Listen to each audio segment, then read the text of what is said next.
Hello, everybody, and welcome to Contact. You are probably wondering what this show is all about. Well, it's as simple as this. We want to do something slightly different. We want to do something a bit fun. Uh, we're just gonna have general conversation with our friends, like as if we were in a pub, just having a nice chill stream for 3 hours, nice conversation with everybody. And anybody is welcome to come on. And there's we will obviously talk about movies, TV shows. Also, I've got something to start off the night with, which I think will will actually put a smile on people's faces. So, over the next few weeks and months, and hopefully years, every Friday we'll be doing this show, and we will have on as many guests as we can get our hands on and bring them on. But I just want to say a huge thank you to Lee for putting this absolutely wonderful trailer. I think you will all agree it is absolutely fantastic. I'm blown away. I have to be honest. It's brilliant. And of course, StreamYard I think changed their settings because this is a high definition version. And you know, it it kind of what you call it annoyed me because I was using all the other 720 versions because we thought that was the only videos we could use, but now we can actually use high definition, and if I do say so myself, it is absolutely brilliant. So what I'll do is, right, this is going to be a bit, right, so what it is it's kind of like, it's going to be kind of like the Tardis zone talks, right? What I'm going to do is I'm going to put the link in the live chat, right? Now, this will be for the first week. Obviously, we launched, there was a lot of things going on, so I hadn't got time to get guests in. So what we're gonna do is for tonight's one, we're just gonna wing it. So what I'll do is I'll put the link in the chat. Now, if you've never been on before, please do come on if you want to. And I'm going to show you something whopper to start off with. Well, something that I think is funny. Cheryl actually showed it to me, so I'm going to share it with you because I've never seen anything like this before. You will know what I'm talking about when I put it on.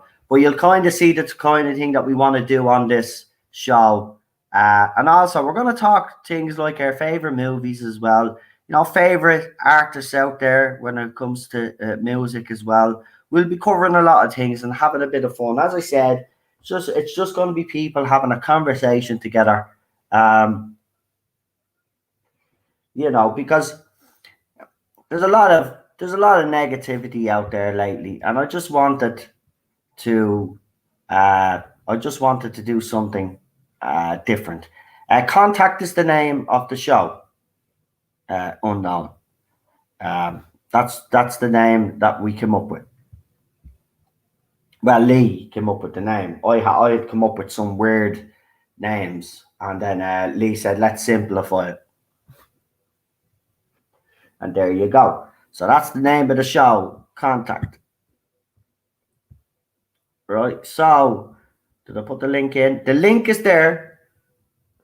The link is there. So if you do want to come on, please do.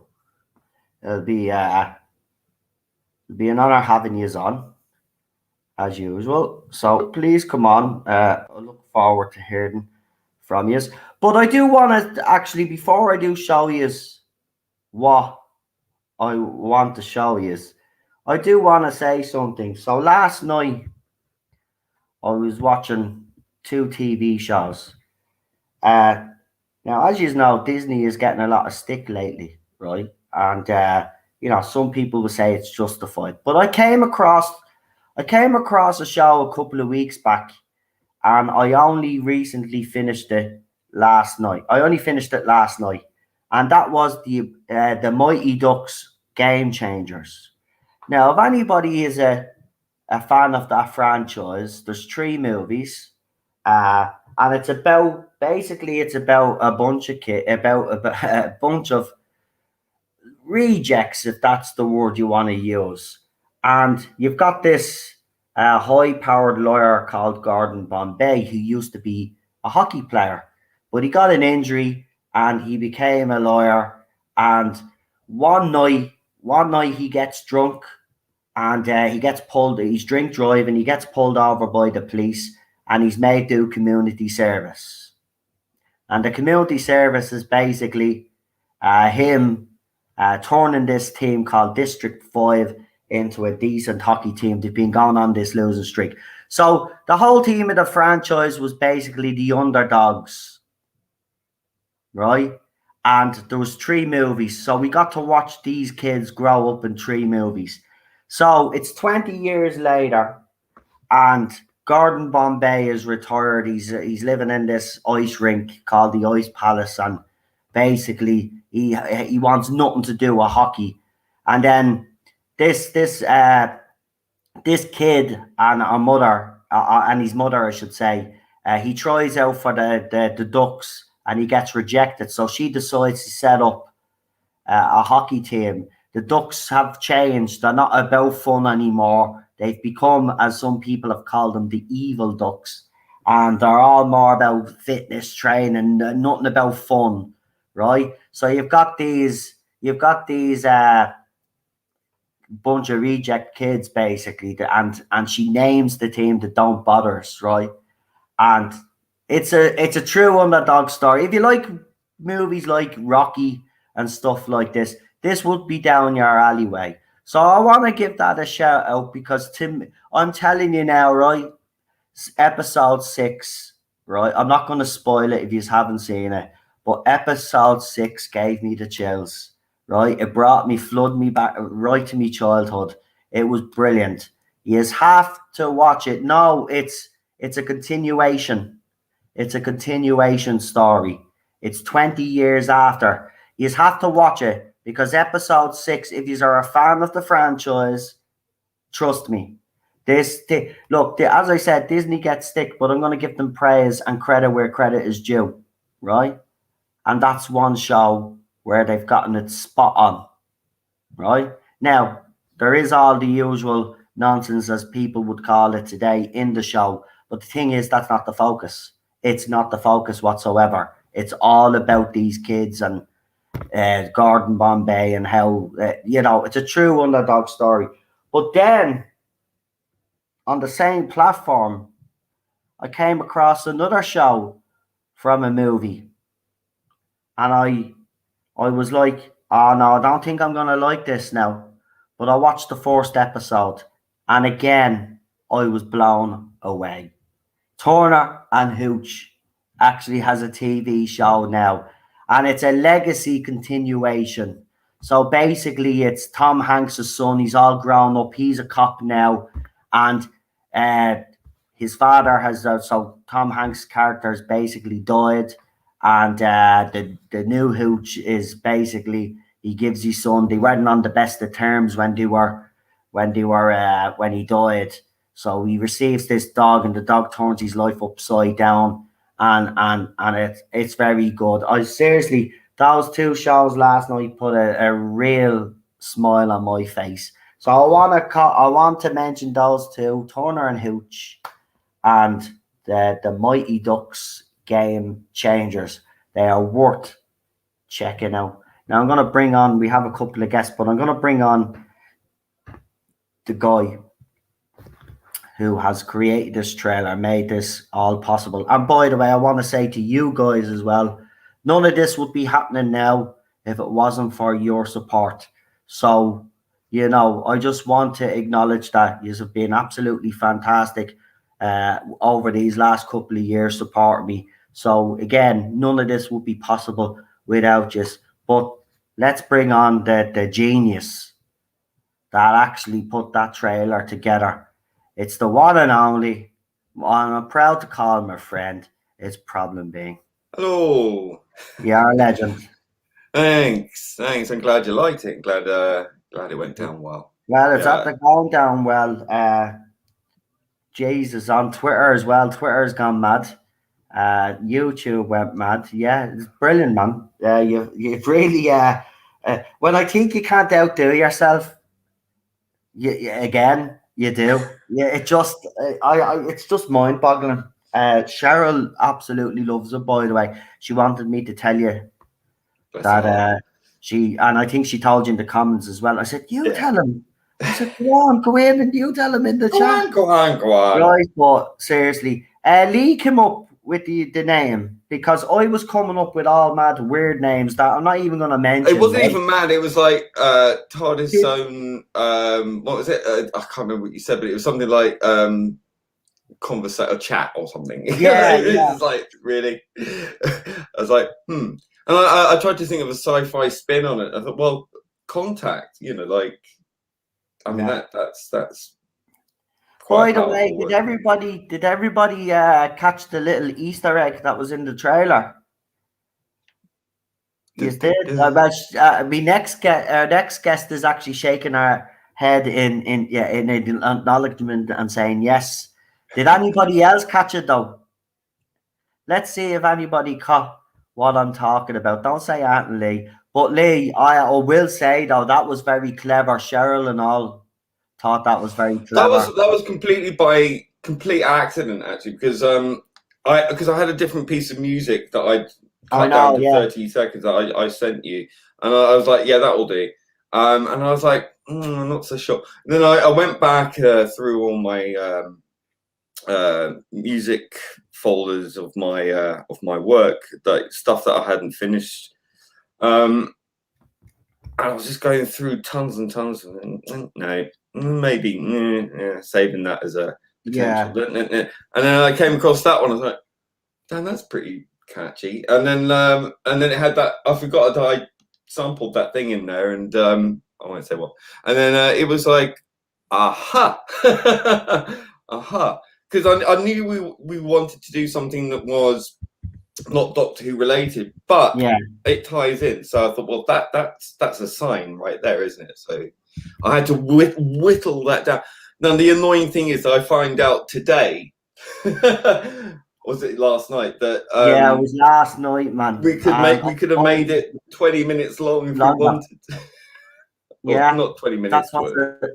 I know, that's the thing. But look, it doesn't matter. Look, I think 30 seconds is good. It's enough. Yeah, I think StreamYard did up. That's why I've been having problems. I think they've updated a lot of stuff, and that's why we've had the problems that we've had on StreamYard the last couple of days.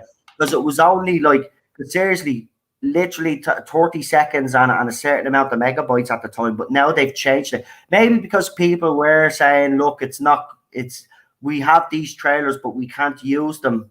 You know, can you do something? Because as I said, StreamYard will listen to you if you go and talk to them. So they obviously changed it, but Lee was like, I trimmed the fat off this and all that. And I felt really bad, man. I did. Well, I might do a slightly extended version. So look out for a more padded out version, because I think it can afford. Now I know that I can not only have it in proper full HD, but I can actually have a longer length. I'll probably do another version where it's slightly longer, so you've got more.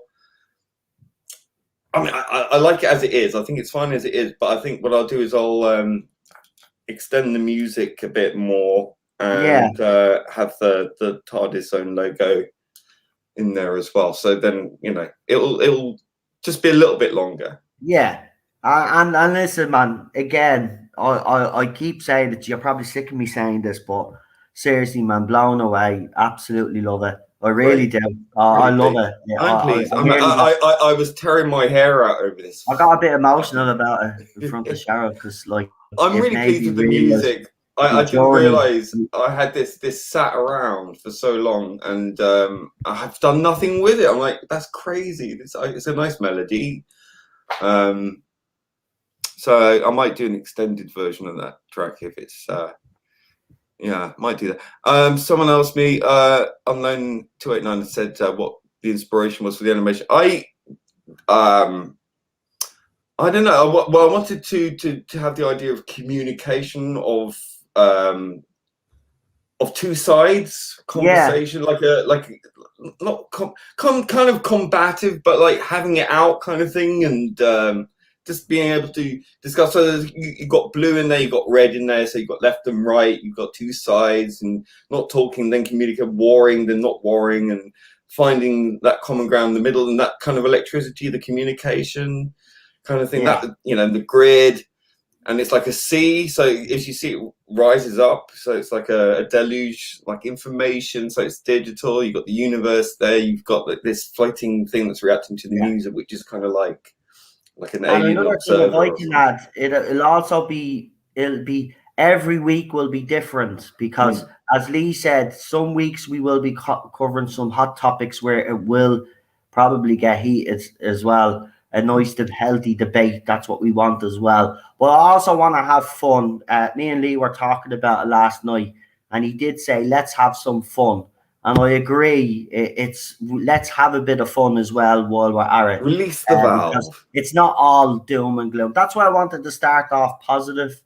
And, you know, those two shows, seriously, guys, you have to really check them out. I'm not messing. It's well worth. And I've got something to show you now in a minute. By the way, just to remind anybody that's just arrived in the chat, right, this is how we're going to do it. I'm going to bring you all on, by the way. I'm not going to, like, there's no time limit or anything like that crap. We're just going to have some fun bringing friends on and have a buzz, right? But here's the thing. If you want to join, I'm putting the link in the chat there. Anybody can come on. So if you've never been on before and you're in the chat, you'd like to come on for the first time, please do. If you've been on before and you'd like to come on, please do.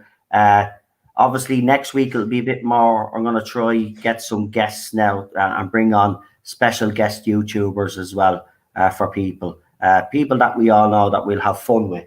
Because as I said, we want to have fun too. And I keep mentioning the word fun because that is a key one. And I have something to show you now in a minute, but I want to bring her on.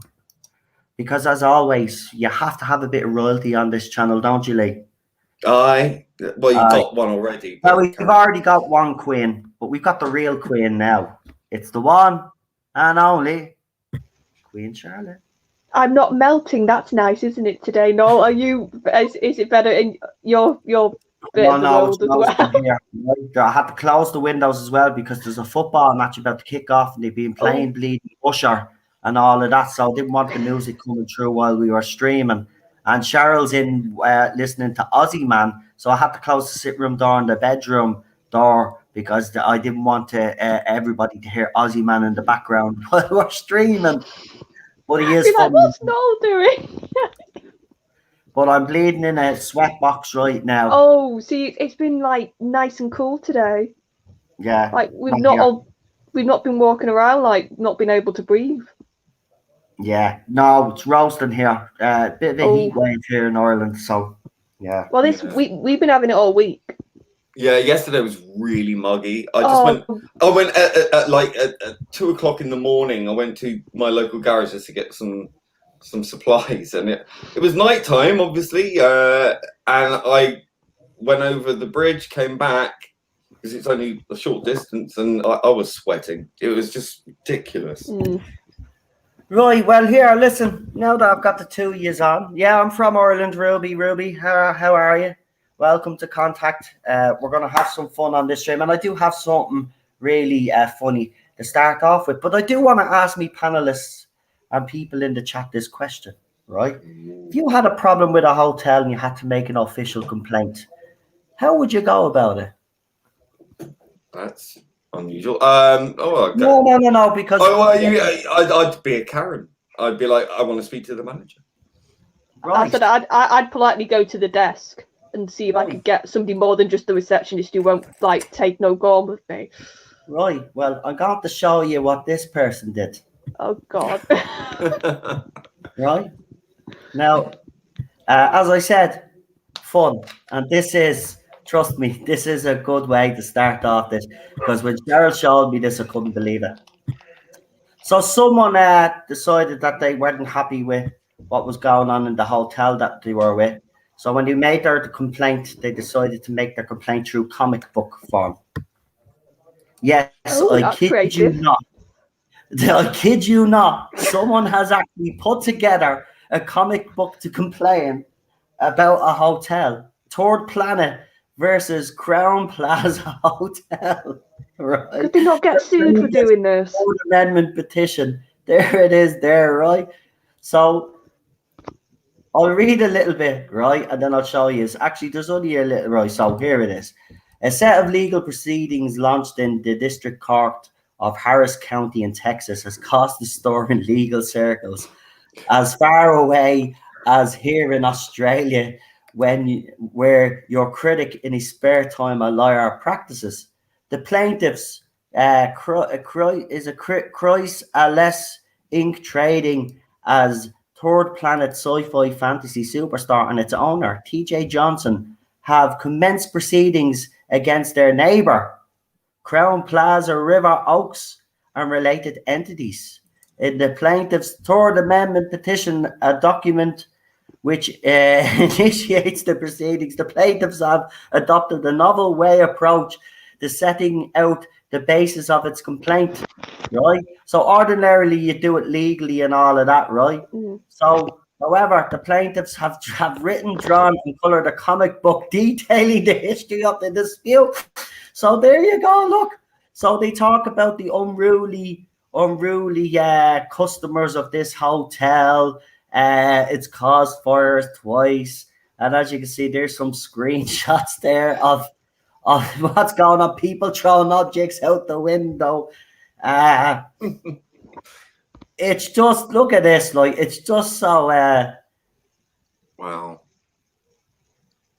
So this is what they've done. So they've basically this is their complaint. Now it goes into more details. They've only shown a few screenshots there. But I just thought I'd start off with that because I've never seen anything like that before in me life. But apparently, right? Apparently, there's no law or anything against this. There's it's the first time it's happened, but it's not illegal and it counts. So I just thought I'd show you that. I think that's. But could they not like get them for defamation of like image or whatever? Do you know like the terms for it? Because they're publicly doing this. Right, hold on for a minute. There's people in the studio. Don't know them. But no, don't bring on anyone in the studio unless they can prove who they are. Yeah, do the there's some troll activity going on in the chat as you. Oh, is there? Well, then they're trolls. I'll remove them because look at the names. I just can't see the names, so they're kicked. First night, and we get this, but it doesn't matter. Look, we're gonna PD. You may need to remove some. Yeah. Wrenches we'll in the continue chat, anyway. Listen, we're here for fun. We're not going to let them distract. Yeah. But what do you think of that, guys? I mean, that's quite. And guys, if you have anything funny that you want to throw up as well, I did see something on Twitter. I'm gonna have to locate it though. Hold on a minute. I saw something really cute on Twitter. That was like it was an animal thing. And was it the like, dog? No, it was the seal. It was the baby seal. Have you seen it? No. And it's like it looks like it must be like a rescue place for like marine animals or something. And it was like this tiny little white baby seal, and they were teaching it to swim for the first time.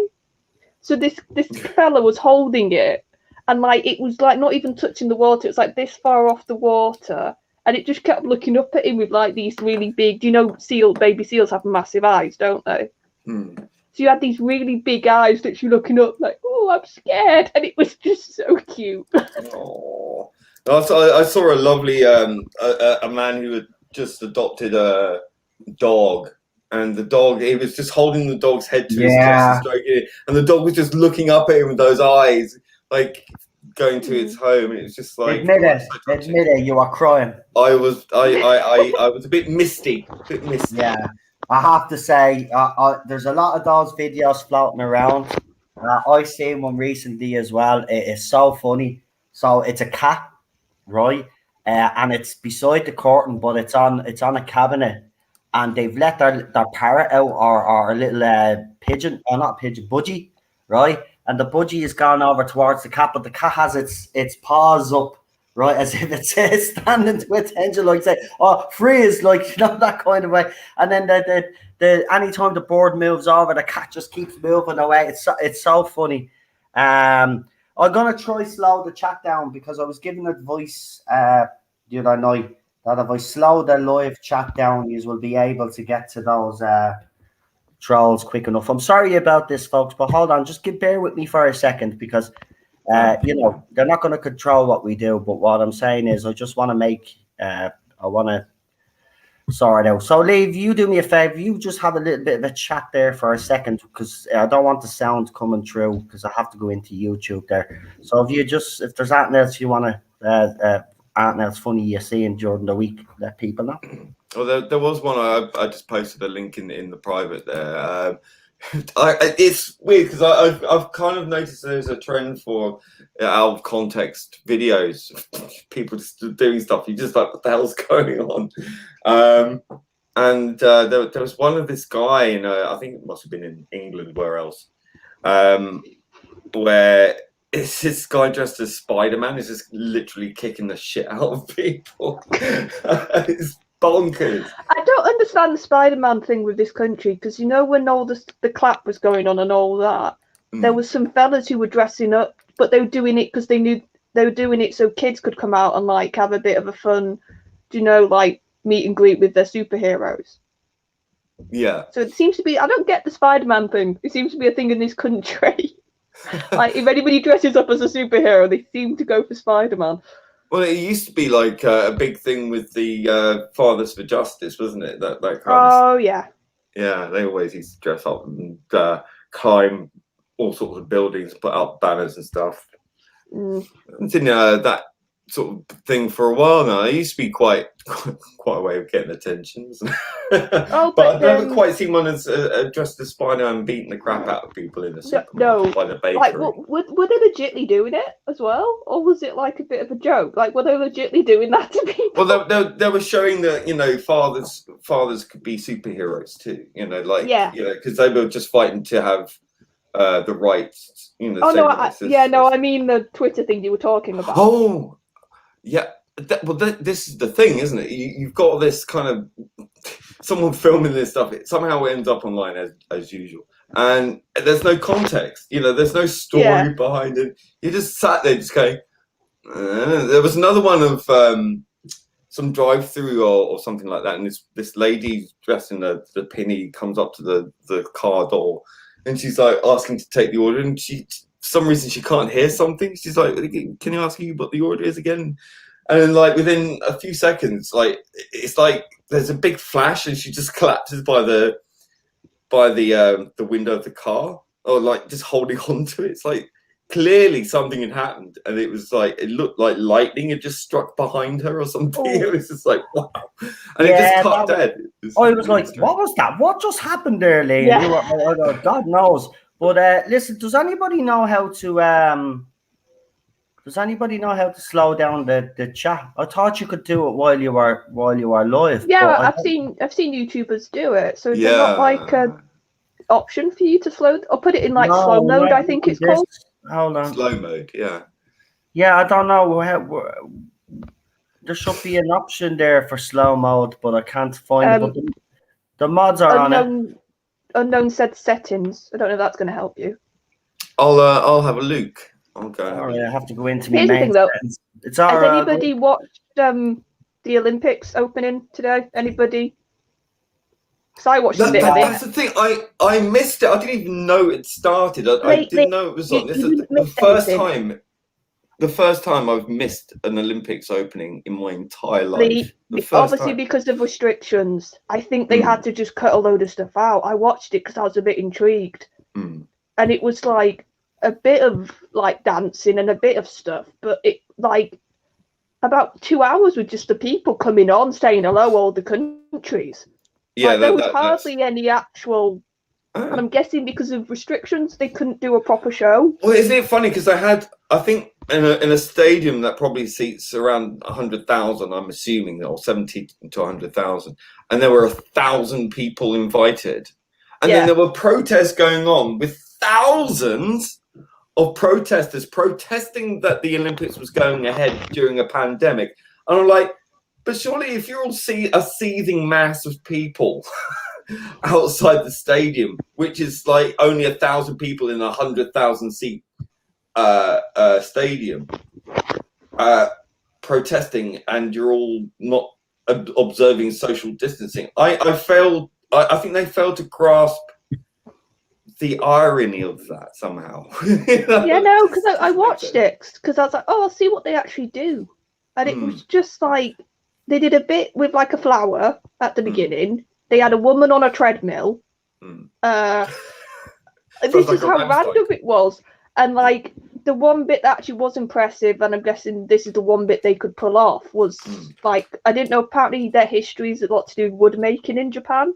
So they had like people dressed up in period costume pretending to be wood makers, and they were like dancing on the tables. And then they made the rings out of wood. Do you know the Olympic symbol? Yeah.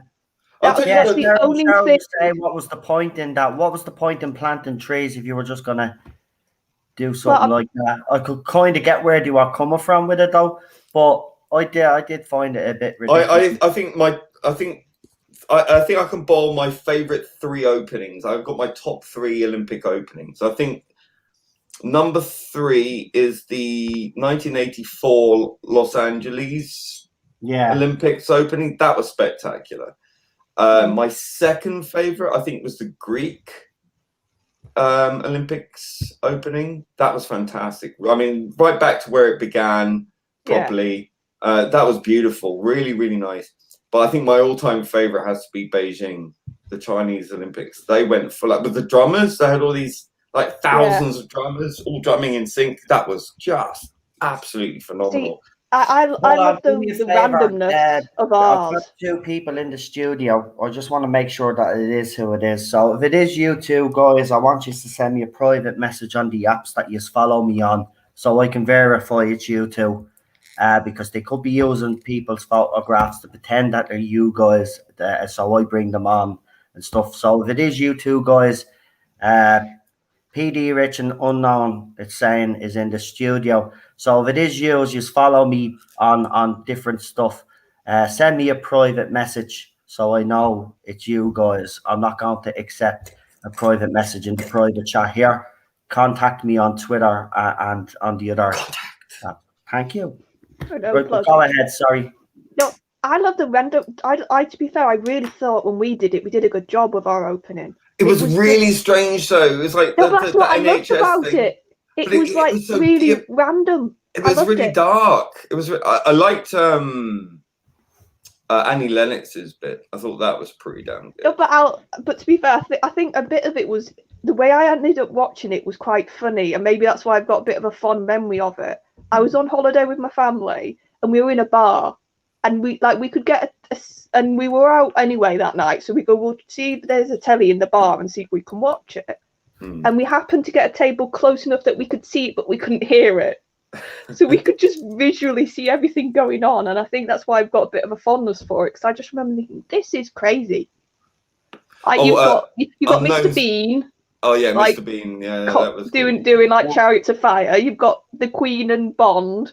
You've got like Unknown 289 says it's not him. Oh no, I got rid, and I think it is PD Rich. I'm just checking. I think I saw a message on Facebook from him, so that's fine. That's how we'll get around this. Don't worry, they're not going to ruin it. They're only here because I think in future when you have guests on, get them to agree in advance and then get them to say it's them. Just tell them before you come on, just send a DM to say that you are in the studio. On like I do. So so that's sorted. Exactly, and I think it is PD. Hold on, my phone's a bit slow, so forgive me if it is you, mate. But I just want to make sure. He says, let's see, it's me. I've just dropped my handle. Okay, well, let's bring him on then. Let's bring on PD Rich. Hey, how you guys doing? It's me, don't worry. Hopefully you have a bit less a calm night tonight. Oh yes. I put my fan away now because I don't need it. It's under 25 degrees. It's not the degrees that's killing me. It's just because I live near a river, so I think it's just a little bit extra humid. Yeah, I bet it is. Man River. What?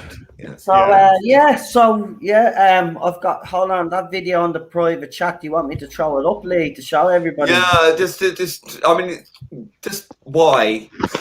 It's Twitter. You ask that question all the time.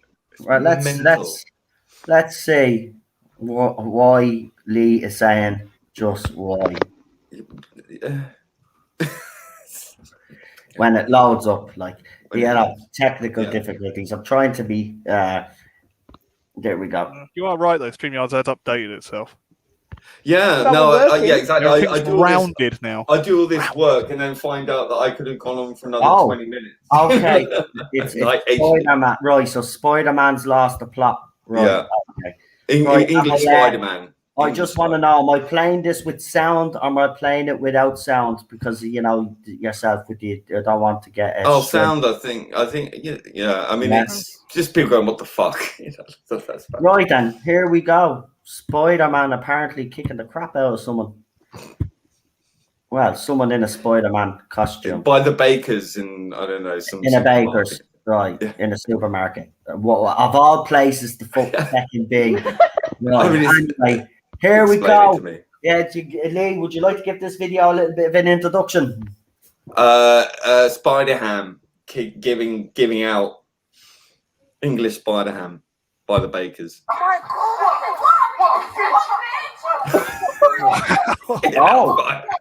What on earth?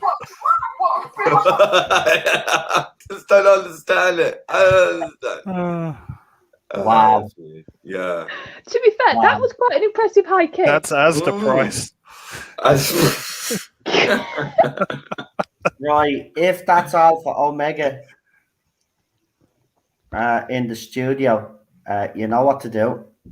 So let me know if it's you. Oh, he's just sent me a DM. So, I don't know. Right, but I just have to. I'll just type to him. Come on. There we go.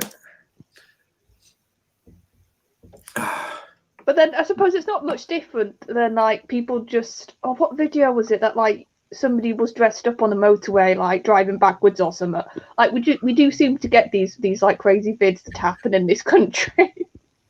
Right, he sent us both DMs. He said so. He sent you one. He said it's right. So it is Alpha Omega. So let's bring on Alpha Omega, and he has actually sent me a video on. Yeah, it's got nudity in it. So we can't show it. So yeah. Remember, we keep it clean. It ain't funny or ain't like as Lee showed, or as he said, that woman standing beside the car taking an order and she gets blown bleeding away. It's funny stuff like that, people hurting themselves and stuff. That's the kind of stuff. It is like Dirty Sanchez and Jackass. People hurting themselves. That's what we crave. So basically. You've Been Framed, folks. If you've watched You've Been Framed, that's it. That's what I said. This is what this stream's going to be about. We're also going to talk about our favorite movie singers and stuff like that, because as you know, Lee's very musical and stuff, and we'll talk to Lee about what artists inspired him and stuff like that, and we have plenty to talk about. Trust me, this is going to be great. But let's bring him on. It's Alpha Omega. Hey. And it is Alpha Omega. I'm glad. This is funny. It's funny, but I know you can't show it, but it's a naked Florida lady going crazy in a bar, ripping up the bar and stuff. Then she gets tased by the police. I've seen that one. Yeah. I have some. There is some Irish ones that happened during the pandemic that are funny. Like, you've got your bread deals instead of your drug deals. It's a bread deal happening anyway. Have you seen the video of Irish people when there's a bat stuck in the kitchen? No. No, you have to watch that. It's hilarious. Right, I'll check that out. But that's the type of stuff. If you want to get that up, Charlotte, and share it, man. Oh, I can't. I'm on my tablet. I can't. All right. Right. But it's So did I basically like a screen share bat. that? Yeah. I Oh, did it's so screen funny. share that. No, I didn't screen share that. Right. So Lee is after giving us another video here. It's a cat video, apparently. Yeah, I think it's So we're going on speaking of music. What? Speaking of music, yeah. Right. Has this got any music in it? Well, it's on YouTube. It's a YouTube. It's not like copyright music. It's not copyright music, right? Yeah, we just have to make sure it's not copyright music. Or just maybe have it really quiet, the music. No, the music's vital to it. It's funny. Right, here we go. Anyway.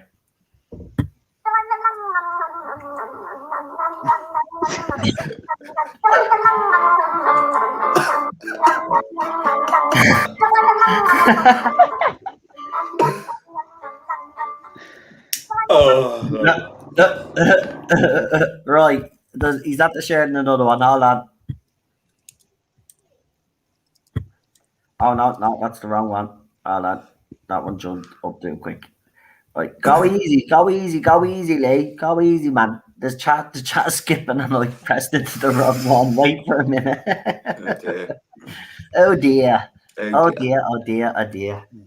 But yeah, I mean, look, I have to say, Twitter does have its good points, and if you follow certain accounts, they do put a smile on your face. There's a lot of these accounts that I would follow that show these type of videos. They're fun, or the ones where people go into zoos and try to feed a zoo animal and it goes horribly wrong.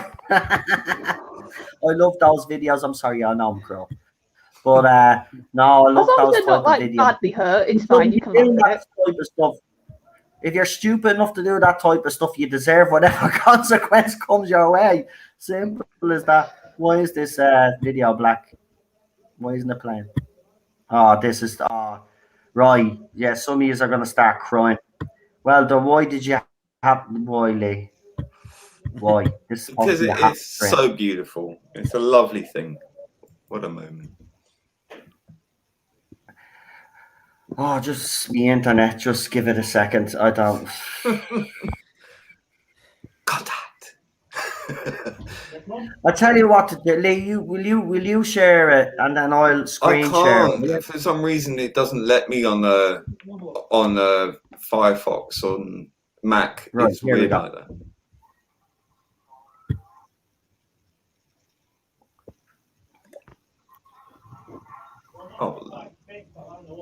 Oh, look at the doggy love. Look at that face. Look at that face. Dog knows it's going to a better place. Yeah. Oh. Oh man. You see, it's emotional. Like yeah, it's happy, but he doesn't know how to process it. Like it's beautiful. What a lovely moment. Right, he's shared another lovely moment here, I think. Oh no, this is the funny moment. This is nothing like the woman. What the F? Oh, and he put up a good explosion video. An explosion video. Now apparently it's a resurface video from 2015. But Lee even said it in it. He'd never seen an explosion like it. That was something else. That thing was spectacular, man, wasn't it? It killed a shitload of people though. I mean, it's one of those. I know, but are you filming it? Are you filming it? And I'm like, get out of there, you bleeding morons! Like, what are you doing? I mean, yeah, I mean, I'd seen something similar with the one that happened in where was it? Somewhere in the Middle East, wasn't it? A couple of years ago or something, and it was just like, oh, you could see like the pressure bolt, the thing just push out, and it was just like, poof. Right, like this one is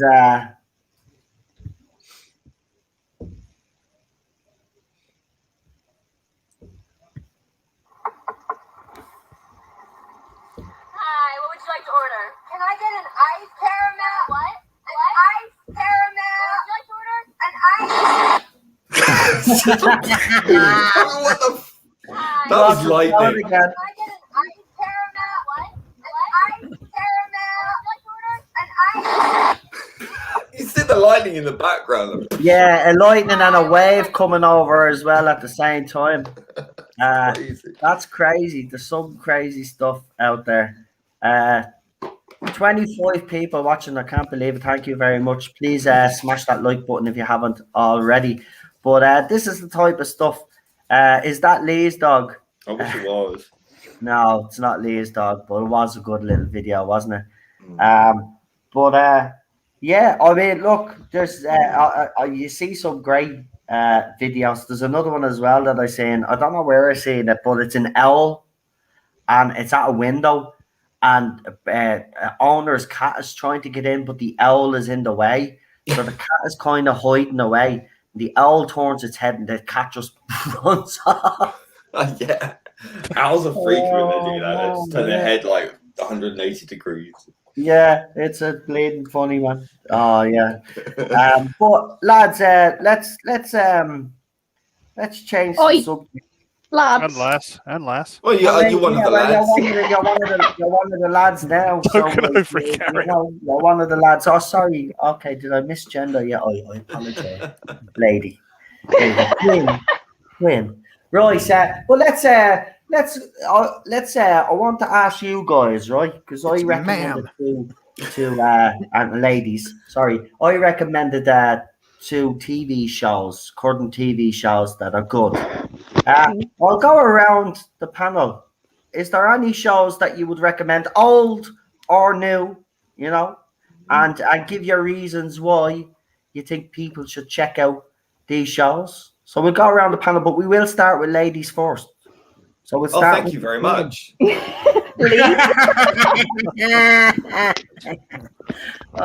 you're the brilliant. I'll tell you, man, you're a legend. You're an absolute legend. Have we got disaster area? Oh my God, disaster areas here. Will we bring He him does now and again appear in streams. I saw that before. Right then. Well, let's bring him on because this is going to be interesting. Hello, disaster area. What are you eating, mate?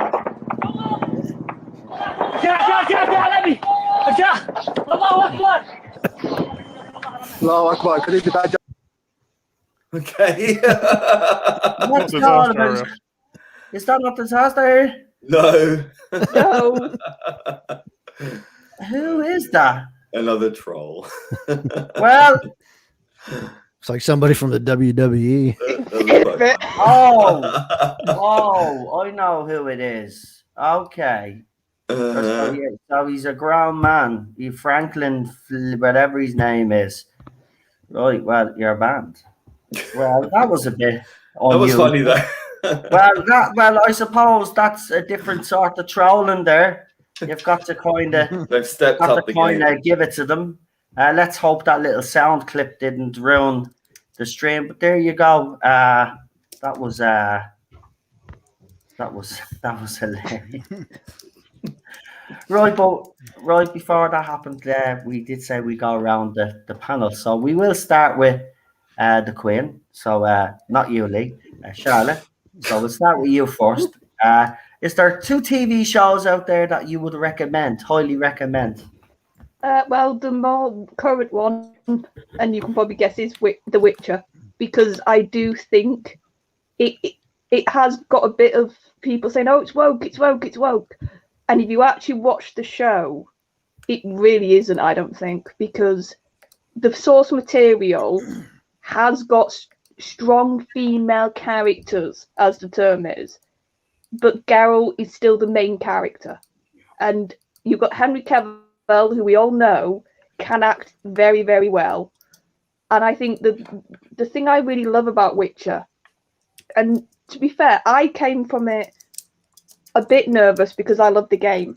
And I was like, how are they going to adapt it? Like, I'm so used to one version.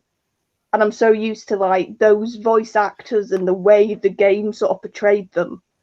So to see them on television, I think they've done a really good job because they've got the core essence of the main characters.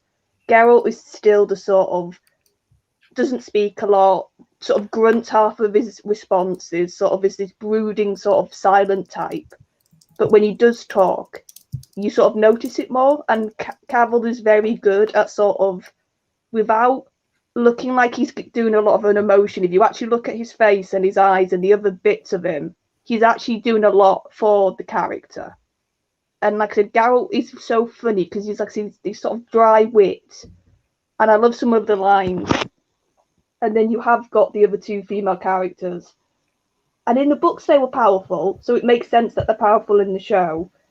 And Geralt is sort of always been portrayed as this almost this sort of, he's not a pawn, but he sort of gets buffeted from person to person a lot. And he sort of is trying his best in the world, and he's trying to be better. But most of the times it turns out worse for him. I think that's sort of the thing you get once you watch the first season. He's trying to be like create a good sort of, in the show it talks about lesser evil. And he's always trying to go for the lesser evil, but a lot of the time it ends up causing more harm. So I find that a really interesting thing to work with. And it's a different type of fairy tale sort of telling, because we sort of went through a phase where I thought we had a lot of fairy tale in media, and it's sort of this very much darker, almost looking back at what the original fairy tales were, which were dark. It's sort of the Disney-ified versions were the nice ones, but if you actually look at like the Grimm tales and the sort of the European sort of origin of all the fairy tales we know, they were very, very violent and very dark, so it plays with that a lot. So I would say if you've heard possibly people say, oh, it's woke, I would say give Witcher a go on Netflix, because Netflix can do that. I'm not denying that, but because they've got so much stuff on that on it, you just have to search, I would argue, for Netflix. There's gems there, you have to find them. Yeah. I haven't watched The Witcher now myself yet, but yeah, on that recommendation, I will certainly give it a go. What's your second show you'd like to? Well, actually, I'll say something that has been a surprise, but I don't think it would be more of a wide-ranging thing. I do like to dip in and out of my anime, Right. and I've given like one of the Pokemon anime a go on Netflix, and it surprised me. Because I thought, I'll give it a go, and it's actually quite it's actually quite heartful stories. Like you actually get connected almost, and it sounds really daft because you know it's just a kids' anime, but it actually tells certain stories that you get connected, and you end up thinking like, God, I'm feeling sorry for this creature in the show. So it's sort of, if you don't mind fluff. And obviously, I like the games. I've always liked the Pokemon games. So that's why I wanted to give the anime a go. But if you just want something a bit more fluffy, that's how I refer to these things. Because you can't watch dark stuff all the time. You really can't. Or like sort of, and I think that's the problem with media, isn't it? It's getting so nihilistic. That sometimes it's nice just to watch something that hasn't got massive stakes. And it's sort of just, I want to just laugh a bit and just have a bit of fun. There's a really good show on Netflix, actually, a comedy. It's like a what's her face from E.T. He's all grown up now. Drew Barrymore. Drew Barrymore, yeah. It's a zombie thing.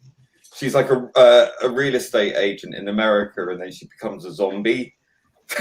And it's like how a family copes with her being a zombie. It's really fun. I can't remember what it's called. That's what I mean. You just have to sift through a load of rubbish, don't you, sometime on Netflix? Yeah, but it's really funny. If I could just remember which one it was. I'm actually going. I'm googling it right now. Yeah, I'll throw it up on the screen. Yeah, and just very quickly, There it Chris. is. I know Henry has said in season 2, Geralt sort of takes a bit of a back seat. But if you actually know the books, which is what they're going off more than the game actually, and the writer for the books is involved with the Netflix show. If you actually look at the timeline of the books and where they are right now, it would make sense that Geralt isn't a main character.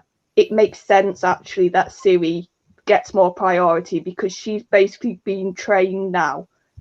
So Geralt is going to be a mentor. It looks like that to me. So if I know Henry said that, but it actually makes sense if you know the books, that he wouldn't be front and center. I do agree with you. I think a lot of people that are commenting on it, obviously, they're probably judging off the game and Yeah, and looking before they leap.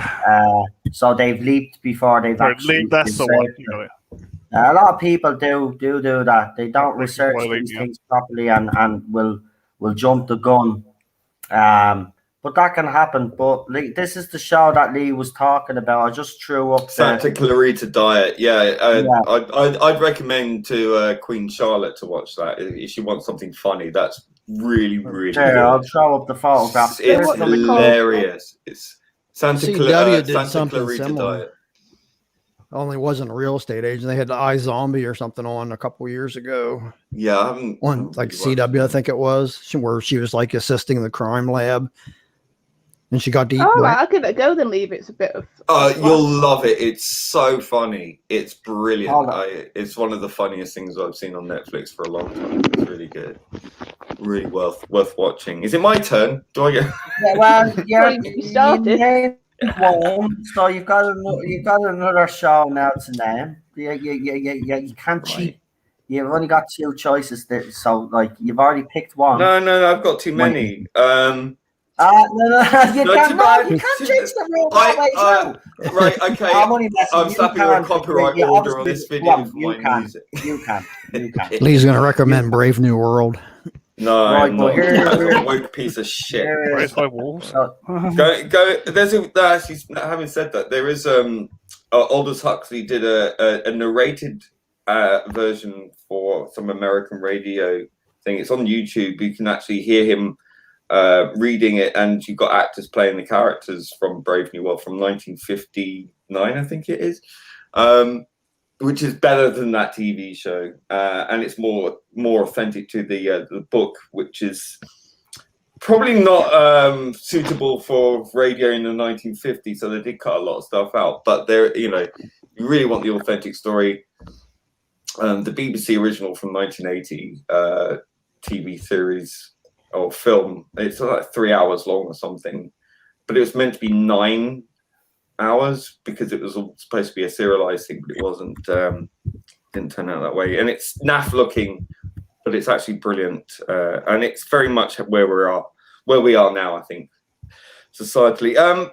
Netflix wise, there's an interesting Icelandic science fiction show called Katla, which is about this Icelandic town in Iceland near a volcano, and there's some really weird shenanigans, like people disappeared years ago and they've come back, and it's like the volcano is replicating people and sending them back, making them come alive. It's really, really strange. If you like Dark, the German TV series Dark, which is on Netflix as well, which is also brilliant, you'll probably like this. It's very typical of that kind of Nordic mystery drama kind of thing. If you like that kind of dark, mysterious kind of show, I'd recommend it. I've just finished watching The Prisoner TV series, the original from the 1960s,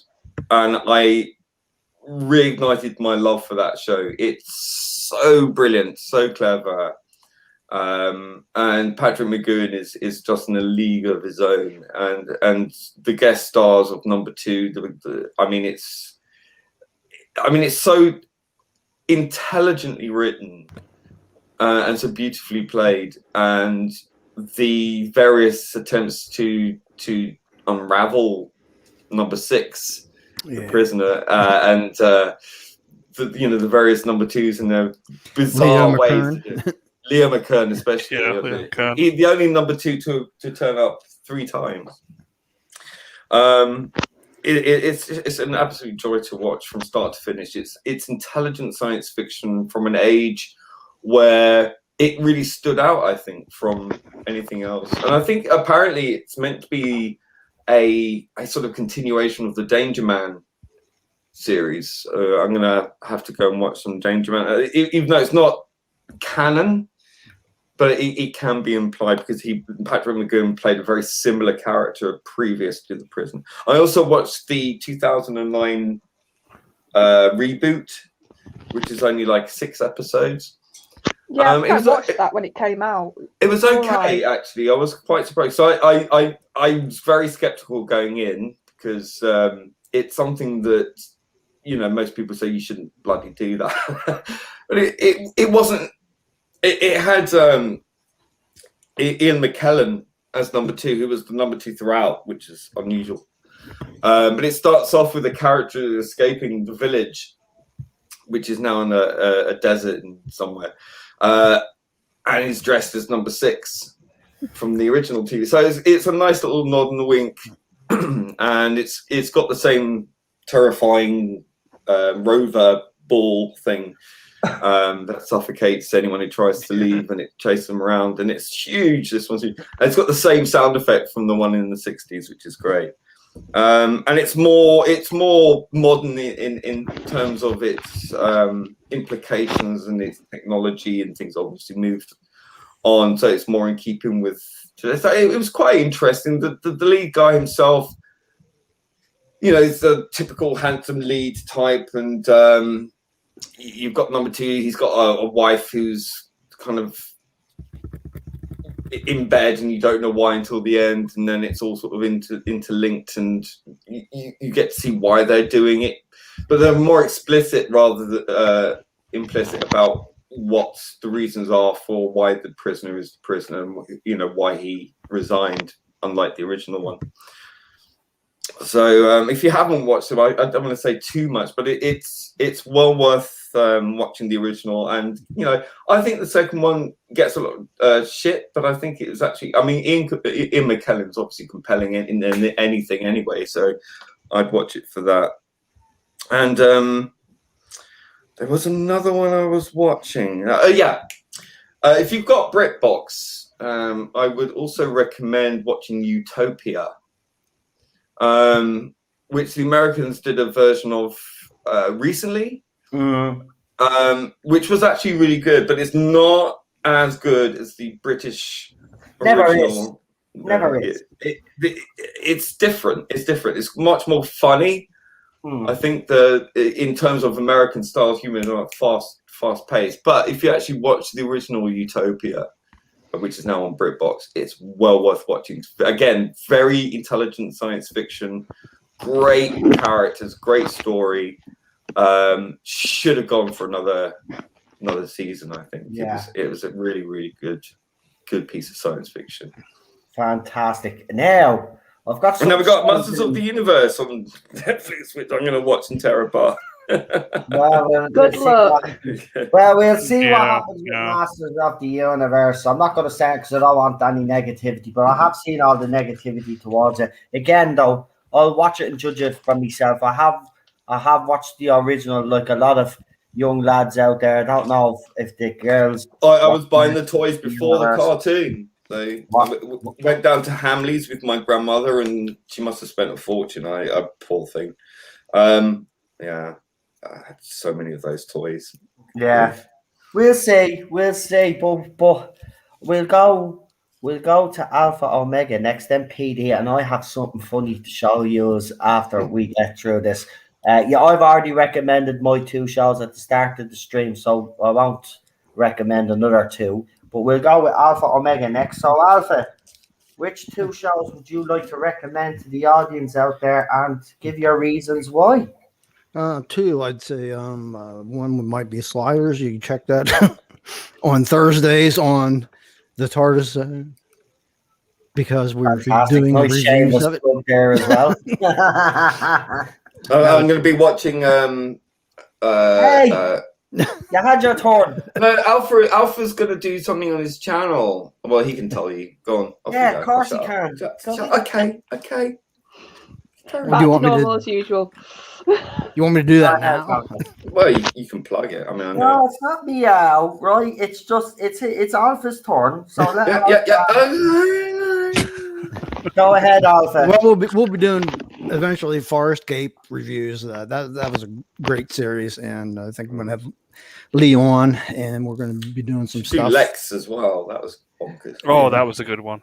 Yeah, I love Lex. That's some weird stuff with Lex there, but yeah. It reminds me, they're quite similar. Okay. Yeah, But some other old shows, I don't know how much people would be willing to research into it, but the original Survivors that was created by Terry Nation was a good series. I think it ran for like 3 seasons. Yeah. I think the first series was the best, with what's her face playing.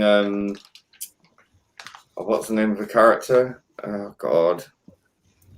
Yeah, I can't remember now. Yeah, it's too long ago. But is it the first series when she's looking for her son? Yeah, Right. Yeah. but that's all more about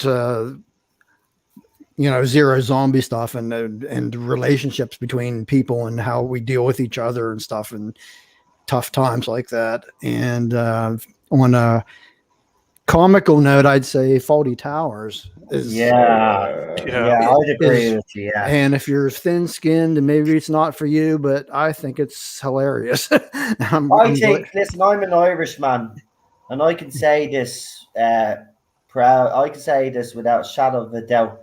I think Faulty Towers is probably one of the greatest British comedy shows ever made. It's up there, along with Only Fools and Horses. Now, I will say Only Fools and Horses went on a little bit too long, in my opinion.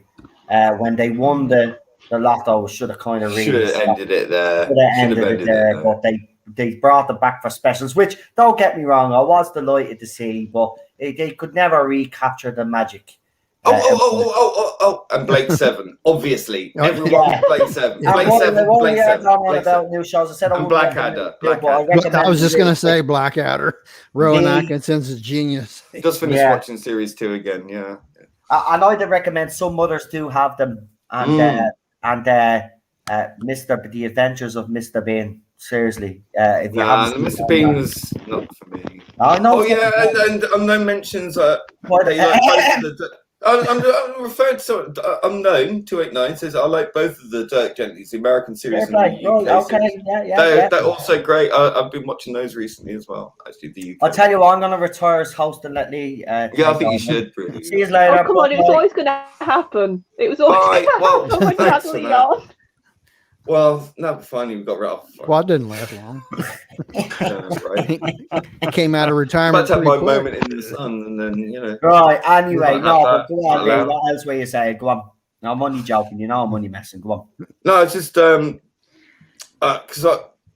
recently. Why don't you like Mr. Bean though? That annoys me because. Why? Because it's such a throwback. It's such a throw. Because it's Is it a comedy? Is it a lot? Would you consider that lowbrow? I was going to say, is it the? When you compare Mr. Bean to Blackadder, you've got this acerbic, sarcastic wit, and it's delivered beautifully. He's very good at doing physical comedy. I mean, he did a lot of that stuff in the Footlight reviews and the Secret Policeman Ball performances. He did a lot of characters where he's miming stuff and he's pretending to do certain things for comic effect, and like the drummer who keeps playing the invisible drums and loses the stick, and it's brilliant comedy, but it's so old hat, and it's like he's kind of gone backwards to doing that style of comedy he was doing in the 70s. But I think it's something like Blackadder, which I think you had 3 excellent series. The first one not so much. And the Millennium Special was dreadful, but I think that if he'd done a Blackadder movie, would have been better than Mr. Bean. For me, I mean, I get it. It was very popular in America. It's like Benny Hill was popular in America. Yeah. It's that kind of export. It's more made for an export market for me. I mean, the Christmas specials were good. I did like it, but I didn't love it. You know what I mean? Fantastic. PD, would you like to, or Alpha, have you got any more shows you want to recommend? Sorry. Oh, maybe when they did the Terminator Sarah Connor Chronicles. All right. They did 2 series of that, and just as I was getting into it, they canceled it. Yeah. Like when they did that to V as well, the reboot. I was really getting into that, and they cancelled it after season 2. Got the synopsis for the last episode if you want it. Just one more. It's an older series called She-Wolf of London, or it's also known as Love and Curses. and I might review that too. It's some American student goes to England and gets bit by a werewolf, and it's all about her first Right, so season. it's basically a rip off of American Werewolf in London. Well, except she's a student, and then they originally moved back to America, and I don't know. It's kind of entertaining. The actress was Caroline Seymour from No, it wasn't. Survivors. No, from Survivors. Oh yeah, okay. Yeah, she Yeah. was great as the lead in Survivors, and the Big Finish stuff is really good actually. Most of it anyway. And Kate Hodge is the lead actress in this She Wolf of London. Okay. Yeah. Check that out. We will indeed. PD. What have Oh, you over been this lockdown period, I got into Doom Patrol. Quite like that Oh. series. That's a weird little series. It's about all the Yeah, kind of right. superhero kind of outcasts and doing? Yeah. crazy shenanigans. It's more kind of very gothic as well. It's a very good show. I enjoyed it. That's a good one. I've tried to watch. I thought that was on Amazon. Then I went to look on Amazon, and I think you have to pay or subscribe for it. Yeah, that's how I enjoyed it. It was just something completely different. It was a completely different take on superheroes. It wasn't tropey. And You're Superman and Lois has been really good as well. Oh, that's been good as well. Apparently, I haven't seen an episode of it because I don't have HBO really Max. good. Yeah, it's like how It should have been. it should be. You know how these superhero PD, TV shows should. check the chat. I'm going to tell you where you can actually watch that whole series. Okay. Well, that's the thing. Like, even I'm not a massive comic book person or superheroes. I sort of casually watch Marvel movies, and even I can tell you, like, if you do Superman, you have to have optimism. Yeah. You have to have a bit of hope that you can't do it like Batman. Yeah. I was very skeptical about his Superman, but he's actually really good at it. You know, I mean, to me, he doesn't look like Superman, but he does it with such conviction, and there is chemistry there. Yeah. There's a nice family setting. The characterizations are beautifully done. It could have gone really cringe, or really bad, But it didn't. but it didn't. It balances out perfectly well. You know, it's really good. And I hope they don't screw the pooch on this. I really do. Yeah. They did a good job with Stargirl as well. Anyone saw Stargirl? That was I haven't, but as was going, you know, His reviews of that interesting. surprised me because he was expecting it to go one way and it went the other, and he was very surprised by it. To be fair, And even when he thought it was going to go one way, it managed to pull itself back. He said, Yeah. "Very well done." Yeah, so interestingly if he's done. given it- Yeah. Let's be honest. To be honest, I'd listen to him and Gary over most other streamers out there. To be quite honest, when they recommend it, They've got sound judgment. You know. Yeah, they do. They know what they're But talking again, about. I will still go and watch these shows for myself because let's be honest, Gary and Az would probably have different tastes to me, like because that's normal. We all do have different tastes. Like for example, they like Britney. No, you like Britney Spears. They like Kylie Minogue. That's it. For that, Yeah. well, look at the contrast and the shows that you have all mentioned as well. You all have different tastes, but yeah, we do have shows that we all love and enjoy. Same shows as well. So that's what. I can't recommend Utopia highly enough and The Prisoner highly enough. I really, if you haven't watched them, to watch those. They're all, I And know Blake's they're on BritBox, so yeah, check that. That's And stuff. Survivors. But And PD, obviously, that was your first choice. What would you choose? Rick and Morty season 5's pretty good so far. Enjoyed that. Showing on E4 at the moment. Right, yeah. Well, I'm a huge Rick and Morty fan. I've only seen up to season 4. I want to wait until season 5. Yeah, I'm not going to discuss too much there, but yeah, I think it's a little bit better than season 4. Yeah, but series 4 was a bit of a letdown because they brought in a few women writers and the writing started changing them straight away. Because it becomes about conversations and issues and feelings, and not about action and no, they've gone back. And it's like, well, you're just acting out your projection of this thing. It's like, they claim anyone who doesn't like it is a misogynist. You're turning everything into a feminine thing, and it's like, well, you have to have a balance, and that's it. Rick and Morty used to do that. It did it in the first 3 seasons. There was the balance there. Everybody had admitted that's why everybody became such a fan of the show.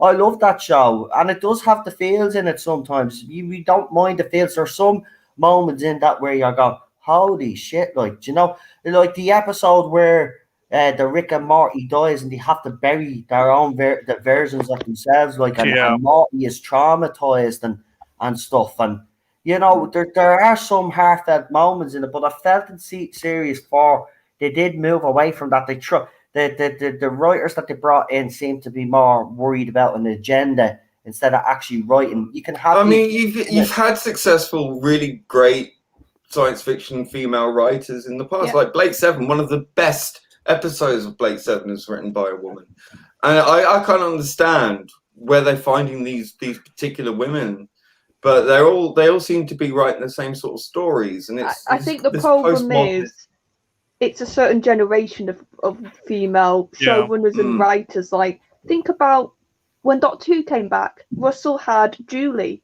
She was his second-hand person, basically, and she was a massive part of that show being the success it was when it came back. And apparently her show she does now, A Discovery of Witches, I've heard very good things about that show. I tried to watch it. It was a hard slog. I couldn't get past the first episode. Yeah, it was. You see that again? It's just to highlight. Everybody has different tastes. Yeah. Charlotte can get into it. Like the shows, like for example, if you were to listen to everybody about Loki, it was a pile of crap. I went and watched it myself, and if people have seen myself and Cheryl's reviews, listen, we enjoyed it. We had a blast. And I mean, Loki. If that's all we ever want to enjoy ourselves while we're watching the show, and we truly I have to be honest, put a smile on my face. I really did enjoy Invincible. That's another good TV show Garbage brings up, and Unknown 289 also brings up a really good TV show that I watched a while back, Warehouse 13. That was really good. And Continuum, that's another one from Canada, Canadian, the female time traveling agent, and it's not woke. It was really good, and this was before woke nonsense, but that was a really good show as well. How about the original Avengers with Steed and Emma Peel and yeah.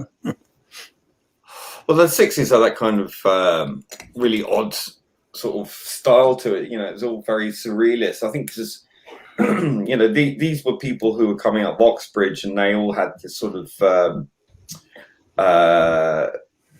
kind of very modernist style of things. It was all very satirical, wasn't it? So there's so much satire and, you know, layers and layers to it, which the 60s were a very old time. Yeah. We've got someone in the studio.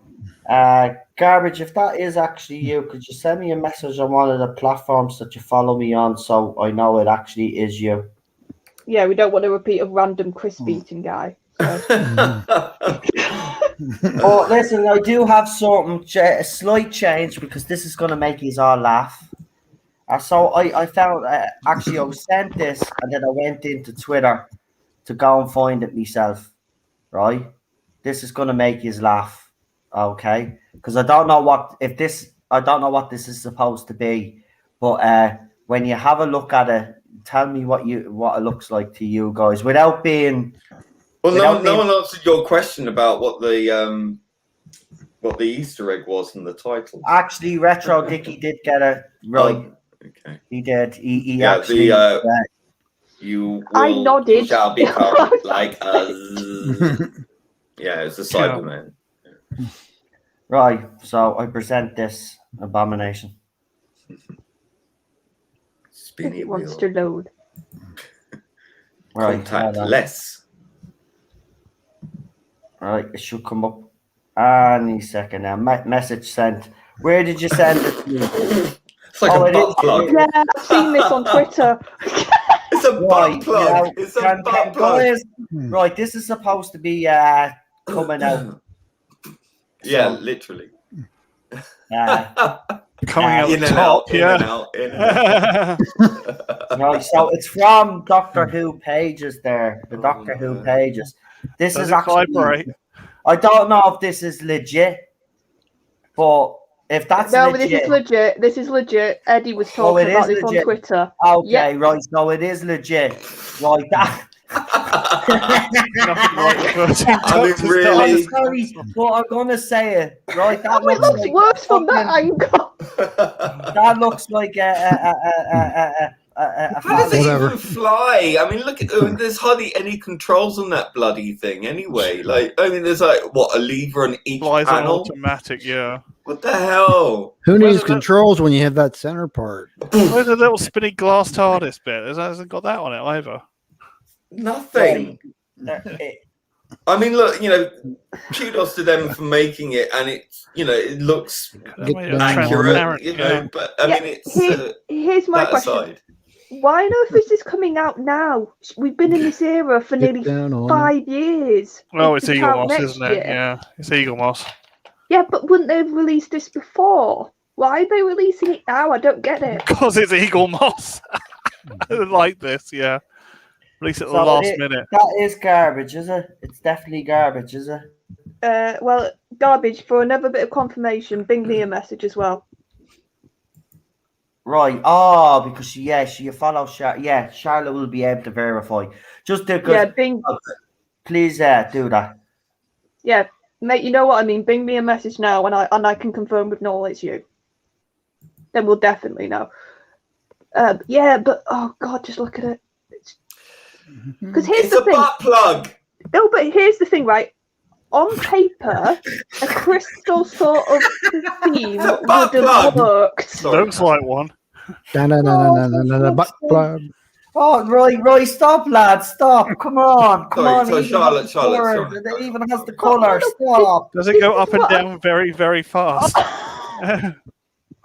Right, he said he sent you a message, Charlotte. Check there. Well, nothing's come up on my messenger. You sure you've just sent me a message? Right. If I look at my messenger now, it's not going to chuck me out StreamYard, is it? No, No, it it shouldn't. should do. Right, let me just check.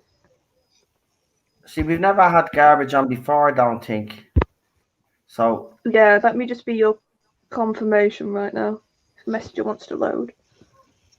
Says you were active an hour ago. it's probably a bit slow coming up, but I think it is legit. Will we bring him on? Well, yes, he's just messaged me. It is. Right then. Sorry about that garbage. We just wanted to make sure, right? So here he is. We'll bring him on. It's the one and only garbage. Hey, No. I knew it. Told you. They can't help themselves. Don't do it. Don't do it. So, I don't know. That's garbage territory. It doesn't sound like garbage if you read it. Right, Charlie, you'll have to ban that person, obviously, who sent you that message because it's not garbage. And then I assuming that this person is not who they say they are either. That's in the Well, if you actually remind her, you actually see who the person yeah. is. So banned as well. Sorry, can't take that risk. Right, I apologise for that. I tried to remove it as quick as I could, but we have Charlotte back with us now. Right, because I'll have to check that out on my end then. But Yeah. to be fair, no. Sorry, I didn't. Because it chucked me out while I was checking. The message I've just got is basically saying I'm in the chat. I'm not on StreamYard. So. Right. Well then, okay. I do apologise for that. But you could see, actually, the idiot was stupid enough to show their faces. So we'll take a screenshot of that face and I'll throw it up on Twitter for everybody to see. And you'd be obviously there. So well done. And also for the guy that was eating the crisps, we'll have your face as well. So I'll screenshot that as well. Thank you for exposing yourselves. So we'll continue anyway. But back to this anyway, guys. I mean, that's hilarious. I mean, it's due for release in October. Now, I don't know. I mean, even look here, right? I mean, You see it, Lee? You see it, Lee? I've seen enough in my time to know what that is. I mean, that's it's a butt plug. I mean, I don't know what to say. And then it doesn't even not look particularly comfortable looking. And there, look, it's smooth on top. It just. But look at the controls. Look at the controls on those panels. I mean, can that fly a time machine? That's ridiculous. Here's a question: does that move up and down? No. Does the centerpiece move up and down? Well, you know what they can use? They can use that as a pacifier. They can suck on it when they have their next tantrum. Yeah. I just thought I'd share that with you. One my binky. That's. I can't believe that was. Someone said, "Well, who proved that? Who thought that was? Come on." Yeah, it's not even in the color of the crystals in the TARDIS anyway. No, it should be translucent. It shouldn't be. Yeah, Mm-hmm. yeah. I just don't get that. I wonder how much they're going to sell that abomination for. Actually, I should have checked, shouldn't I? Will we see how much it costs? Because you'd probably be better off going to a sex shop, guys. Pretty much. Do it Probably yourself. cheaper because you wouldn't give that to your kid. You wouldn't give that to your kid. No way. That's when I seen it, I thought it was a joke. I actually did think it was a joke, and I had to. I mean, I've seen some of their other TARDIS consoles, and they are gorgeous, faithful reproductions. But all this does is throw into sharp relief how bloody awful the design is for that bloody TARDIS console. It just looks hideous. Well, if they can't even get it right, for God's sake, I mean, they can't even get the colors right. I mean, No, it's completely off. You would not give that to a kid. I'm telling you, no way would you. Should they injure themselves? It's got all those sharp corners. I mean, they probably use it as a weapon or something. Well, no, yeah, you wouldn't want it thrown at you, that's for sure. Yeah, I mean, that's. Whew. I honestly did think it was a piss take, and that's why I went into Twitter and I said, I'll have a look and see if this is legit. And then when I said it was legit, I said, the first thing that popped in, who approved it? Who approved that and thought that was a good idea? But there you go. But that's the type of things that we have there. The funny. If there's anything else, guys, as I said, you guys on the panel, please come across anything. Well, I put a few links of videos in the private chat, so there's a few in there. Right. Hold on, we'll do that first as well. Sent to me from unknown289. Right, but have you checked these videos? I did. Because there's music in them, and the thing about it is, I don't really want to be playing YouTube videos with music on them. The stream is already probably screwed anyway. Let's have a look. Because the one on the tube has music, so probably don't play. Yeah, stream's probably so, but we managed to dock someone tonight, so that all good. Yeah. The stream has been demonetized. We'll see now because it happened the last time. Yeah, the one where it's between Lightning Woman and Unknown sent me this. Don't play that one. That one's got music. Just edit it before you re-release it. I was going to say, maybe just edit the stream. I'll blur them out. I'll blur them out and stuff. Yeah, but I will. Yeah. Because. But at least you're doing what you can do. You know what I mean? I've reported them for it anyway. So, yeah. Okay. And thanks for showing us our faces as well. These are stupid idiots. Yep. But I expect I look forward to seeing that person on Twitter when you post the picture. Yeah. So do you know what happened? They'll already show off to their mates on Twitter anyway, so you probably won't need to do it yourself. Yeah. And go, look at me. Yeah, because they've nothing better to do. See, but there were two lonely guys there. Did you see them?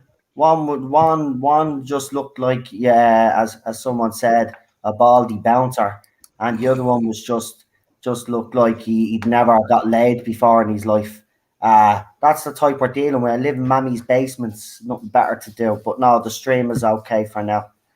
But that was funny. The first one was funny.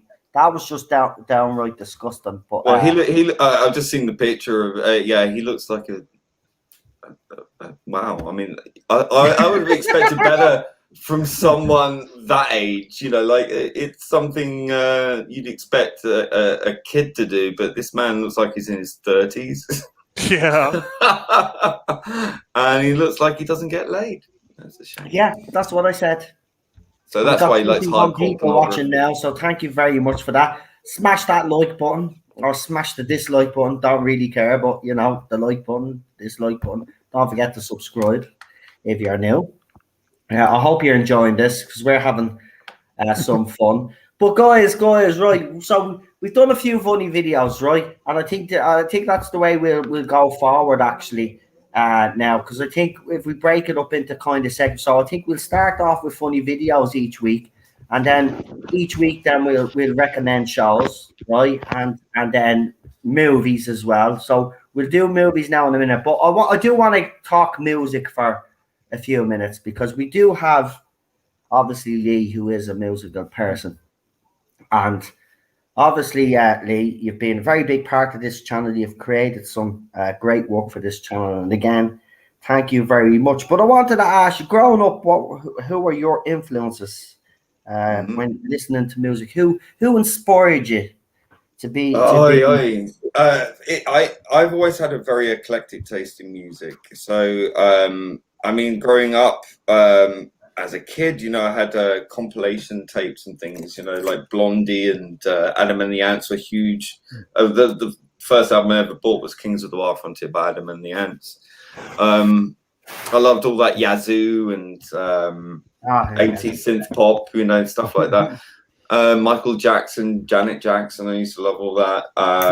Then sort of as I grew older and puberty hit, it was like bands like Suede and Curve, sort of early 90s bands, Killing Joke.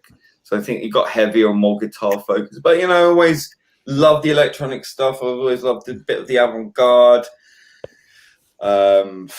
Deccan dance sort of for some world music. Peter Gabriel, Kate Bush. David Bowie obviously is my spirit animal. I was going to ask you, when you were in your band, do you know when you were doing your band stuff and all, what was the inspiration behind the band? What were you trying to? What style of music would you categorize your band in? What were you trying to? Art rock, I suppose. It was a bit, you know, synth pop, punk, new romantic, Killing Joke meets Suede. I don't know.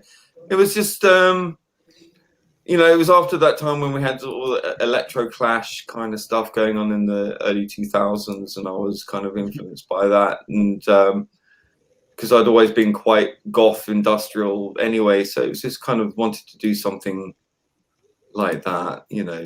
And it was just a bit of fun, you know, nothing too serious. Here's one for you. Song that you'd want to make you pull your ears off. A song that you absolutely hate so much you want to pull your ears off. Chumbawamba. When we're singing, what one? When we're winning, I get knocked down, but I get a drives me up the fucking wall every time. And there are so many. I'm not a fan of Oasis. That's another one.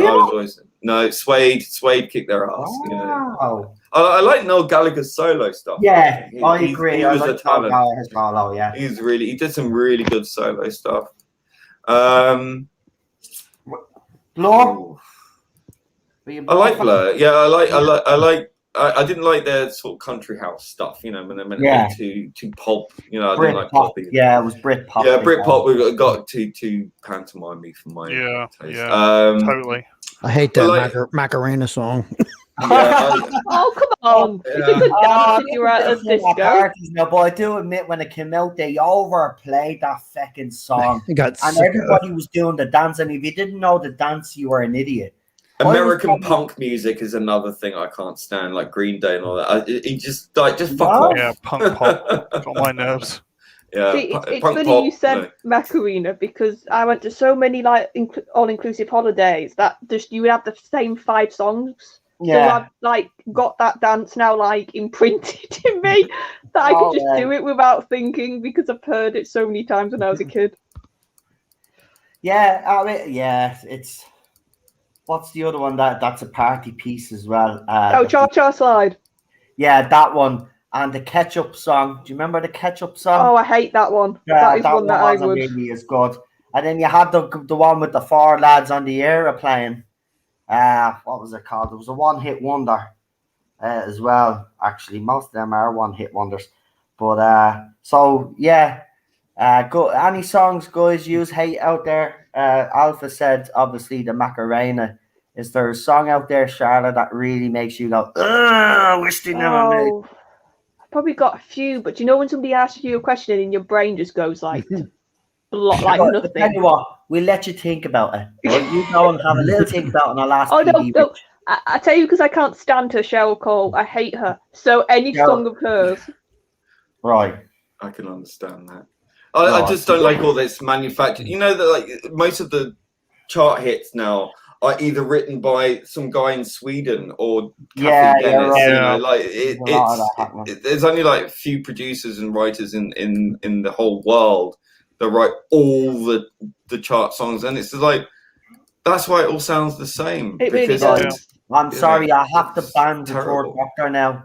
No, But- you're a doctor. Sorry, Tour Doctor, but you're getting banned now for that. I'm That only is like the best Christmas song. It's the because best. it doesn't Listen, sound like a Christmas song. in Ireland and the UK, I can't believe I can't believe that the British people actually voted that one of the all-time greatest Christmas songs.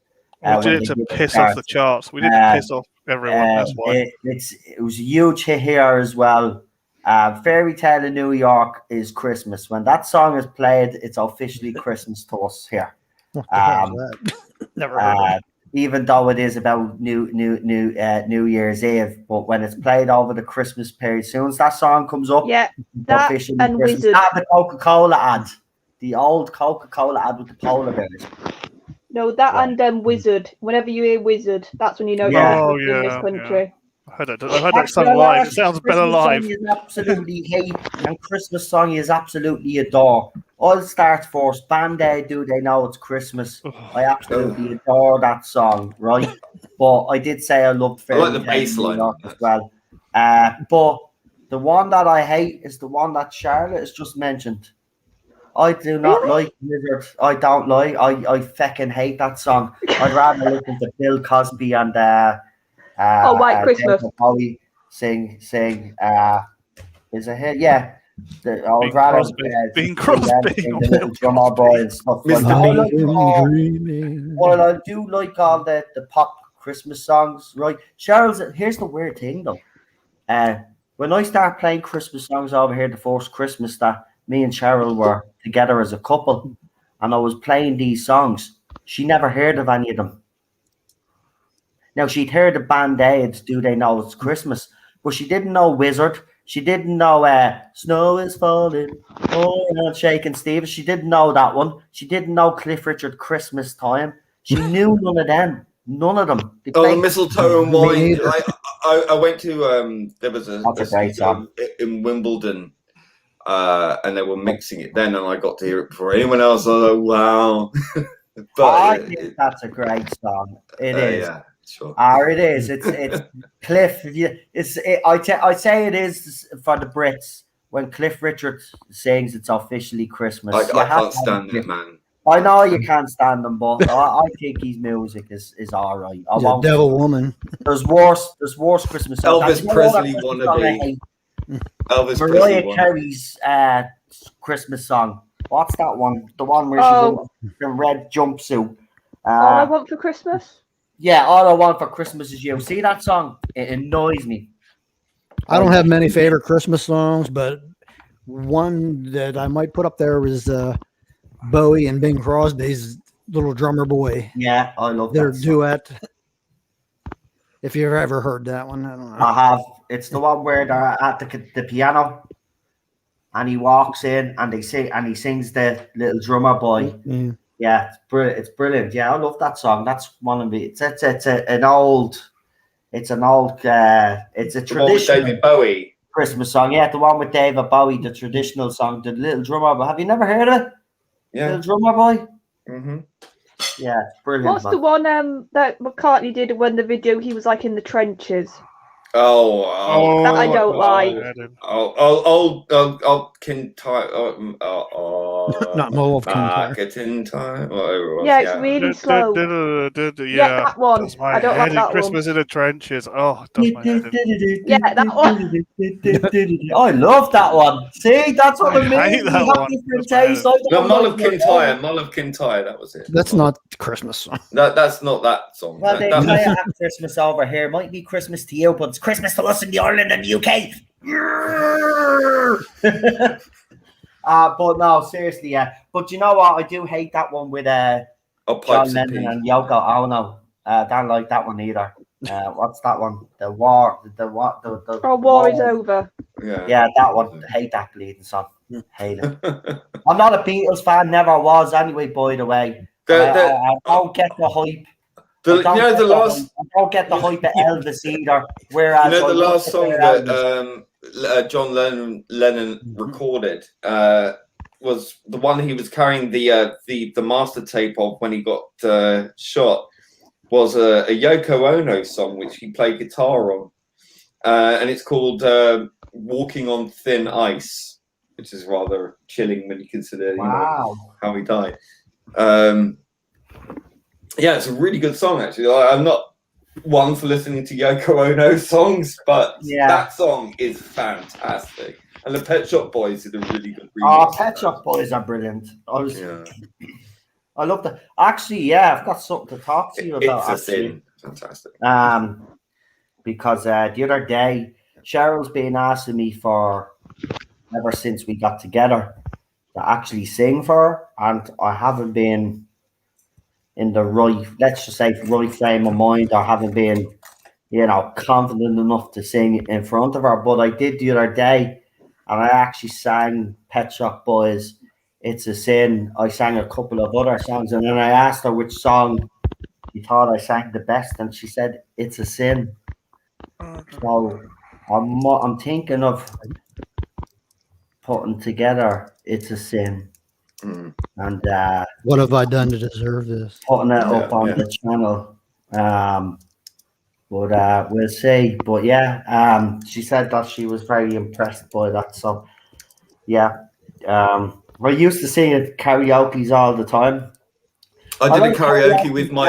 They use the music, the proper music now. You can go to some karaoke bars where they use the proper. I did a karaoke with a friend of mine who's a singer, and we sang Depeche Mode, "Personal Jesus," and we ended up with a fan at the end of it. That was good. We just totally harmonized on it, like just completely. Matthew Pounder is banned. Ban Matthew Pounder. 80s music was dreadful. Get out. Leave. We should do a duet then, Lee. We should do "It's a Sin." Update it. I do love that song. Oh, Garbage says, "Am I back?" Well, are you garbage? That's that's the question. Yeah, I know. Look, it's confidence more than that now. See, my confidence got knocked as well. See, the last time I ever sang properly in front of a crowd was at a funeral, and I sang my nanny's favorite song, and I've never really recovered from that. Do you know what song I played at my grandmother's funeral? What was that? Oh, I played 3, but one of them was "Bat Out of Hell." Oh, for God's sake! Funeral. Oh no way! She loved Meatloaf, so I had to play. Oh my God! Well, I sang "Another Day in Paradise" because that was her favorite song by Phil Collins. So that's what I sang in the church, and that was the last time I'd actually sang that song up until only recently. I couldn't bring myself to sing that song. That's what I mean. So, I'm starting to sing again. Something, there will be something, but I will do something because I want to, because now that I'm singing again, I do want to share me voice with people and see what you think. And listen, if you think I'm crap, but I think I'm not blowing my own trumpet, but I think I do have a decent enough voice. I think me and Leah's voices would actually suit in a duet. I wouldn't mind doing "It's a Sin" with you. Actually, we could do an updated version. I'm serious, man. we could go live, you know, set it up again. Start New our mics Pet Shop on. Boys. I was Boys. toying with the idea of covering that song, but it's such a I have to work out what key it's in. If I can hit those notes, that's the thing. I haven't done anything like that for a long time. It's all right, Garbage. Don't worry about it, pal. Just didn't know who it was, but you did message me, but it was a bit, you know. I hope the right account got banned. Yeah, no, Yeah. you do. Yeah, it's all done now. I Because fixed the it. I've been problem fixing it was- behind the scenes. We Oh, fixed yeah. it. Sorry, that problem might have was- been my fault. I don't know if I jumped the gun there, but I did ban someone from the studio. So, like, Yeah, I only went to ban the one that I said that they were in the backstage. Oh, there we got another singer in the chat as well, Lee. Jesus, we could set up the Pet Shop Boys again. Yeah. Enigmatic Joker. Do you play an instrument? I only sing. I don't Thanks play for an helping me instrument. fix it, Dave. Travels through time. Appreciate it, mate. Sorry, Yeah, Dave. and also- behind the scenes. Also because I worked out how to use my Messenger ambient stream, so I saw the first message and I took that as, oh, that's him. I didn't read the rest of them Yeah. saying I'm not on StreamYard. So Well, that was don't also worry, my fault. The incidents that happened tonight won't happen again, because what I'm going to be doing is I'm going to be reaching out to people, and then of course I'll have you guys on as well. Don't worry about that. But I will be reaching out to other people. But from now on, I'm just gonna the people that I'm definitely bringing on, I will send you an email from now on, and that way that eliminates any more. But I will address that just briefly. You know, we've been trying to move on from and to do other stuff, and it is quite sad that we still have people out there that can't accept that. But you aren't going to ruin what we're going to try and do here. We're going to have some fun, and we are having fun. I have to say, but this is like having a conversation down the pub with me friends. It's been great. Did we lose? No, we didn't lose anybody, did we? No, Why does no. the screen look like we've lost some? Oh, because I put a message up on the bleeding. I'm Well, losing. no, I got knocked off myself because when I was trying to access my Messenger, it knocked me off StreamYard. So Right. I've moved down. That's probably what's confused you. Oh, yeah, 'cause you are Yeah. beside Lee. Yeah. Yeah, you are beside Lee. That's where the confusion is. So I have to I come used to back be on. changing that. Enigmatic Joker says they sing Buddy Holly. Oh, brilliant. Listen, actually, that reminds me of something. Thanks for bringing that up, because back in the late 90s, it was Reader's Digest. My dad used to get Reader's Digest sent to him, and they were doing this songs from the 50s, right? And it was like it was something like a 10-disc collection, and it was like it was real cheap at the time.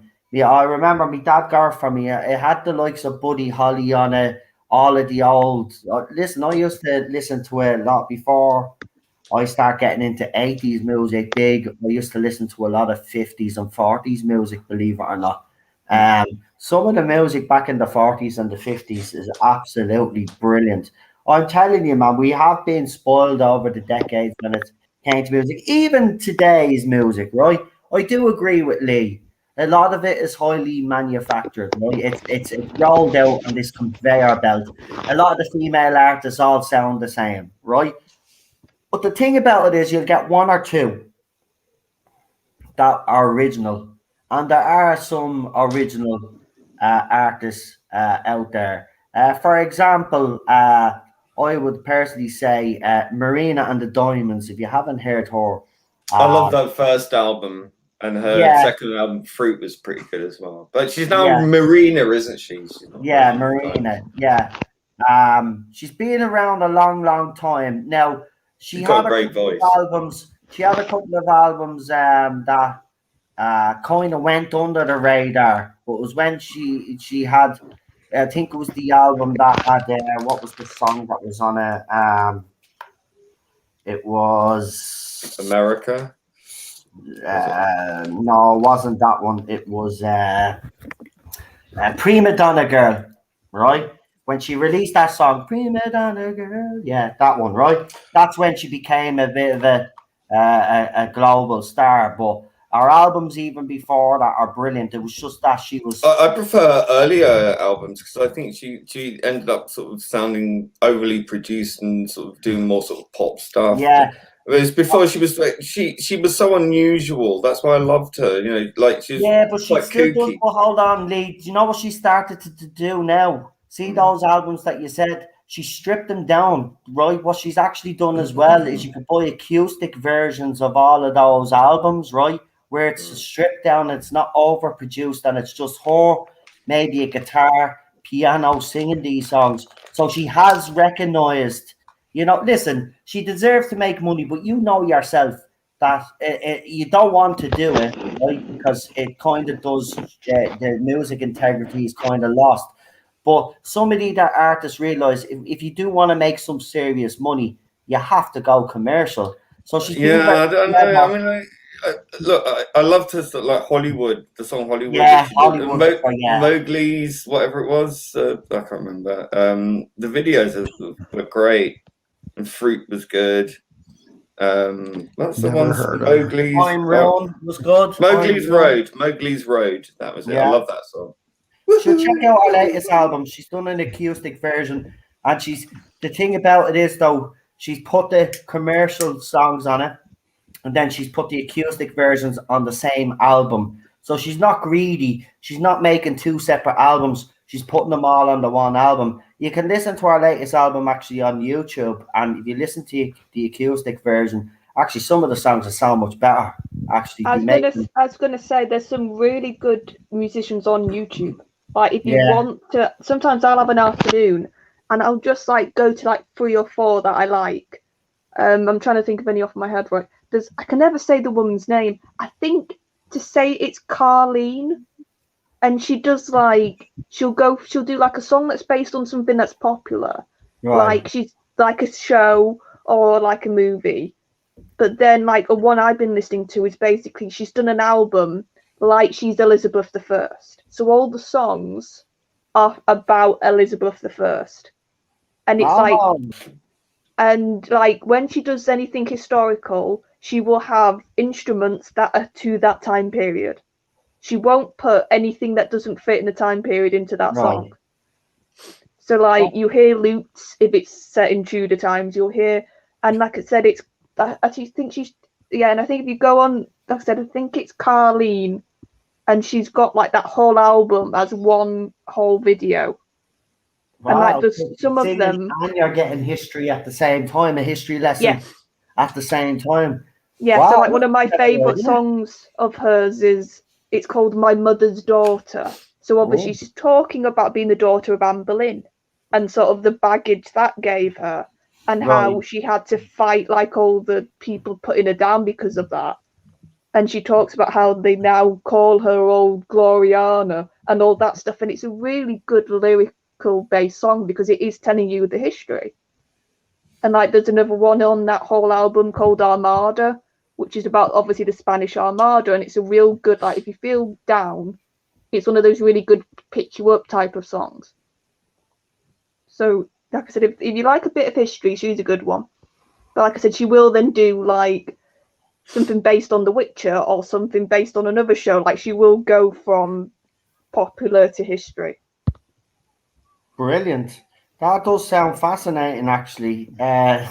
It's certainly a unique way to learn history. Actually, be a good idea for the kiddies to show the kiddies that, because they wouldn't realise. Because you know the way kids love singing along with songs nowadays. Like some of the kids would put you to shame.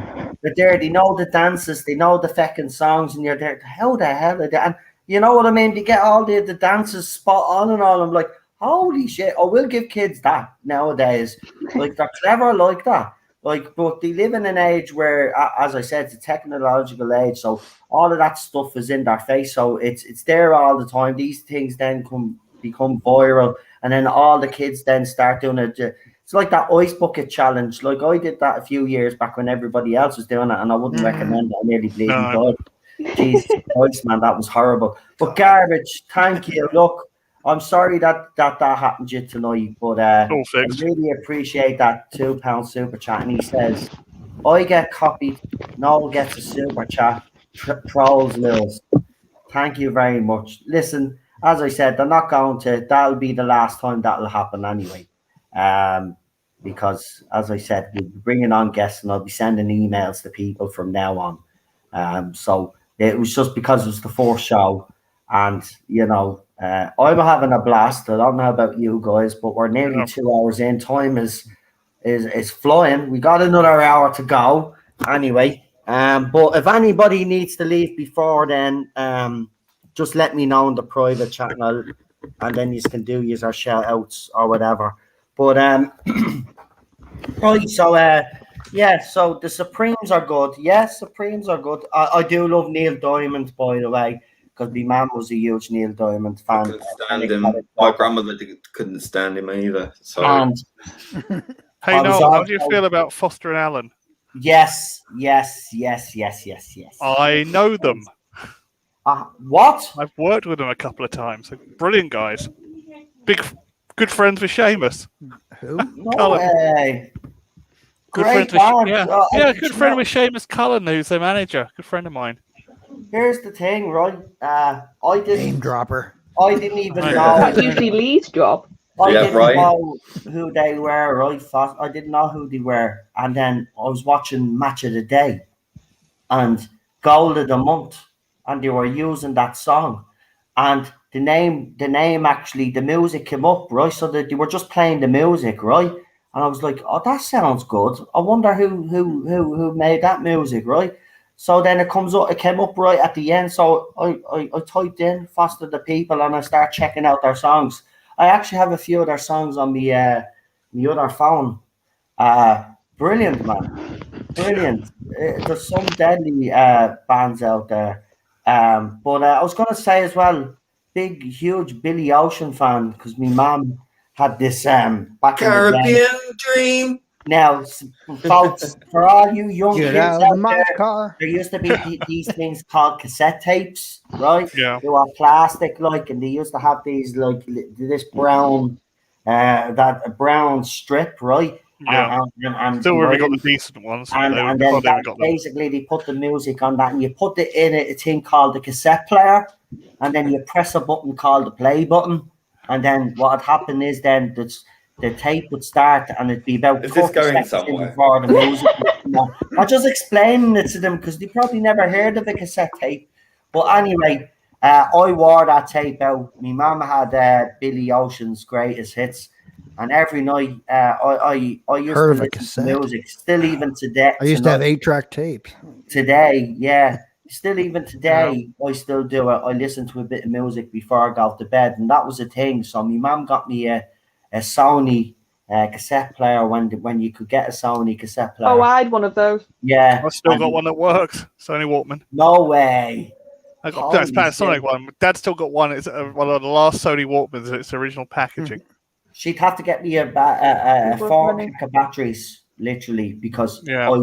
I would use all the battery power, because I'd literally listen to the tape over and over again. I wore that poor tape out, but yeah, I was a huge Billy Ocean fan. Grew up with Neil Diamond as well. Shirley Bassey. My dad still has all these records. Now he does have the Village People as well. I kind of questioned that over the years. Why would my dad? That was his record. And why have you got? And my mum had Bob Dylan. Yeah, I think my dad would be the Bob Dylan, and my mum would be the YMCA because she loved disco. But no, my dad actually had the Village People album. But in fairness, though, it is a cracking album. If you, it is though. I love all of that. So like Lee, I kind of grew up with an eclectic assortment of music growing up. Even opera I'll tolerate to a certain extent. Country to a certain extent, but the one piece of music that I've never been able to get into is jazz. Yeah, I find a lot of jazz quite difficult. Yeah. David Someone Bowie's gave last me a album was Miles very Davis jazz, wasn't album. Someone gave me a Miles Davis album, Lee, and I put it on CD, right? And I swear to good God, it was like listening to someone scratching their nails on a chalkboard. There's so many It variations was on just, jazz. it was just so much going on. There was just so much going on in it, and I was just like, people actually find this relaxing. I just don't get jazz. I don't find people who usually like jazz. I don't say they do it to relax or listen to it. I think it's more of just sort of happy time, man. Yeah, like if you want to just have a bit of a hyper fit. Yeah, I'd say it's like time. relax is like more blues, possibly, because that's like more somber sort of music, isn't it? Yeah. I'm a classic rock kind of guy. Yeah, same here. Yeah, I like a bit of classic rock. But yeah, they normally listen to this kind of jazz for a simple reason. It's because it's reminiscent. It was their version of rock and pop back in the day. That's okay. 40s, 50s kind of era. That's why I listen. I load people at a jazz club. I sometimes do the odd bit of volunteering with them, so I go through everything and tell them exactly why they like it. I like anything from Beethoven to Judas Priest. I run the gambit too, but mostly classic rock. I mean, I grew up with like Boston, Kansas. I found Fleetwood Mac. I love Fleetwood Mac. I love them. I found on YouTube a video of an old vinyl album it belonged to my grandmother. I used to love. I used to play it over and over and over again. It was the Hooked on Classics album, and it's like a medley of all the sort of classics to a sort of disco beat, and it's brilliant. In the background, so good. It's so good. Oh, it's great. It just brought back memories. And then I also found probably my earliest cassette that I used to play over and over and over and over again as a I don't know, it must be about 4 or 5 years old. So it must be the first cassette that was given to me. It was the Dinosaur album, and it's got all these songs about dinosaurs. And I think because I must be when I was about 5, because David Bellamy visited our school. Primary school, and he did a song. Really scrumptious. Yeah, and he did a song about the Diplodocus or something, and it's all on YouTube. I was like, wow, I hadn't heard it since I was passed away a couple of years ago, didn't he, David Bellamy? Bless him. He was such a legend. God rest his soul. Yeah, but he went into retirement. He completely went into retirement. I didn't even know. He got cancelled. Didn't he get cancelled for something? Did he? Yeah. I can't remember. 20 years. It's like I thought you died 20 years ago. I still have a couple hundred cassettes. It's like I got a boombox still that works fine. So I play. No, it is funny with some actors, isn't it? If you don't see them in something for like 10 years or more, you and like they pop up then in the news and you go, oh, I thought they were dead. Yeah, you just died. It's like, what happened? Like, no, okay. Windsor Davis did that. He just retired. He said, that's it. I'm done. I'm gone. Bye. Disappeared. They're all asking him to come back and do Sergeant Major Zero for Terror. They're like, no, I'm done. Bye. Yeah, no, my granddad met him in a pub once, and luckily, I buys you a point. I was going to say, I grew up with my dad's music, which was basically Bob Dylan, Springsteen, a bit of Motown.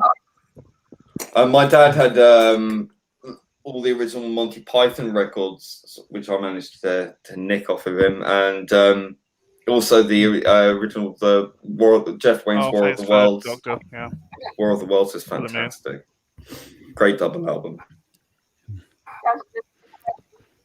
I used to like Naked, besides classic rock, I used to like the new wave when it came out. Oh yeah, like Blondie, Naked Eyes, Did anyone Human see League. War of the World's a new generation, by the way? No, they redid. He redid the new generation of War of the Worlds and kind of redid it and kind of jazzed it up a little bit. Was it any good? It was all right, but I think the live show was better than the actual album. Oh yeah, because I've seen clips of the live show and it's a proper like experience, isn't it? It was better. The live show was better, was much better than the album. I just think all the choices he made on the album, like the wrong choices, all the choices he made for a live show were brilliant, were dead on. Yeah, well that's why, like I've said this before, I've had a time machine. I'd go back to watch Freddie live. Yeah. Because I just think you're never going to be able to have a showman like that again. I think he really was one of a kind. And I think it's more interesting if you've ever looked at any like documentaries about him. Apparently he was the shyest bloke, like off stage. And everybody who knew him said, yeah, he was really quiet. He could keep to himself quite happily in a room. But on stage, he just became this like massive, Roy almost Wood was hypnotizer. exactly the same. Yeah.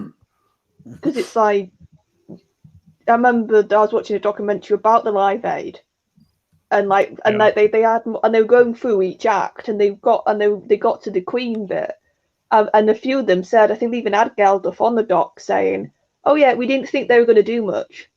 They weren't the number one act. We had who sang Gold, like stand-up ballet and a load of others that was supposed to be the main attraction." And then Queen came on, didn't they? Yeah, and Queen. And like Queen just stole like the thunder from everybody. Yeah. Welcome back. No. Oh. Yeah, Queen of fantastic. God love it. Yeah, technical issues before. Yeah, I saw him with Paul Rogers. I mean, I saw him way after Freddie passed. Paul Rogers, that was still a good. The only thing it was very kind of disjointed, the concert, because it kept jumping into Free and Bad Company songs and back into Queen songs. You're like, where are we? Oh, we're back Queen. Okay. I don't think though, because I've not seen them live. But is it Adam Lambert now? Yes. And I remember he's watching. very good. I was going to say, I was surprised because it was like a New Year's thing, because we all stay up with my family in the house. We all make sure we stay up for New Year's. And they were doing like the live show before the countdown. Yeah. And we were all, like me and my dad, are massive Queen fans. Do you know the secret of those live shows? What? They're not filmed on New Year's Eve. Oh, no, this was live. Yeah, they say they are, but actually filmed 10 days before. Well, okay. But it must have been then, but I remember we were watching it with my dad. All the plugins and the crossovers are all live. They're not, and all the segues are all live. Okay. It's not the show itself, because the BBC were doing it when we went to visit. We went to visit Broadcasting House. And they wouldn't let us in the music hall because Gary Barlow was in recording the New Year's Eve one. And I'm like, I never knew that, but I remember I watched the actual show itself is recorded. Oh, wow. Yeah, I didn't know that. All the segues and from the presenters and all that are live. That's the live bit. But no, he did all the hits, Adam. He did all the songs you wanted from the Queen set, and he didn't. That's a good concert. And every hit note he hit. And Freddie, that's not easy. And I was really impressed actually with it. Yeah. Well, he's still not Freddie. You're good enough sort of substitute. Yeah, then the next year it was Brian Adams. But nobody's going to be. Yeah. No, you're never going to replace the one song. Yeah. Do everything I do. Do everything I do. Do everything I do. Well, no, did he have? Wasn't Brian Adams' Summer as well? Yeah, Summer '69. That's the right one. I hate that song. What song? I hated it as well. Did you like the one that he did for Robin Hood? Everything I do, I do. Oh God, no! I blocked out from my mind.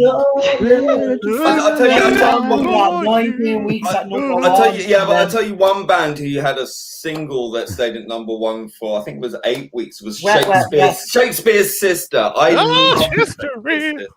Not good. What song was that? Was that Stay? And I had Marcella Detroit. I went to see her perform solo. The video's messed up. At where was it? Some club, and I was dressed up, and I was right in the front of the audience. She came down off the stage and sang the entire song. Stay. Yeah. Into my face. Deadly. You better hope and pray. That's a deadly song, man. I love that song. Yeah, and it was released when my great grandfather passed away, so it meant a lot to my grandmother, and it meant a lot to me. And but I'd always loved that band, and they recently reformed the pair of them together. They went their own way for 20 years. No way. Yeah. But another band that had a huge long hit in the UK was Wet, Wet, Wet. Love is all around. Oh, don't stop. Yeah, I know. It's a fucking crap song. I don't know, man, how everybody loved it. But Wet, Wet, Wet were a thing back in the day. What was it? Marty Pello. Mm-hmm. Yeah. Seemed like a nice chap. One was actually that came from the UK, the Lighthouse family. Oh, God, I couldn't stand them. Oh, God. No. Oh, I That didn't voice. know that. Oh, no. It was the Coldplay of its day. You know, I just couldn't stand it. Oh, we lost Alpha. Oh, we Come just back. everything. To be Everyone's fair, going and coming. I think that's made this stream more entertaining. The amount of stuff that's Yeah. Yeah, there's been a few technical difficulties because I Yeah, can see Google me have done an timer update as well. on StreamYard and I'm skipping by 2 seconds all the time. Oh dear. Yeah. You haven't plugged your power supply in again. I have to Sorry, because is that the Alpha? second thing is there's Alpha. I've added them back anyway. Yeah, I'm back. I think Alpha always takes about two seconds to respond because I think there's a bit of a delay or something. Just check. we're roboting. Just make You Sorry, shall but be like check us. there. Don't know. Hello.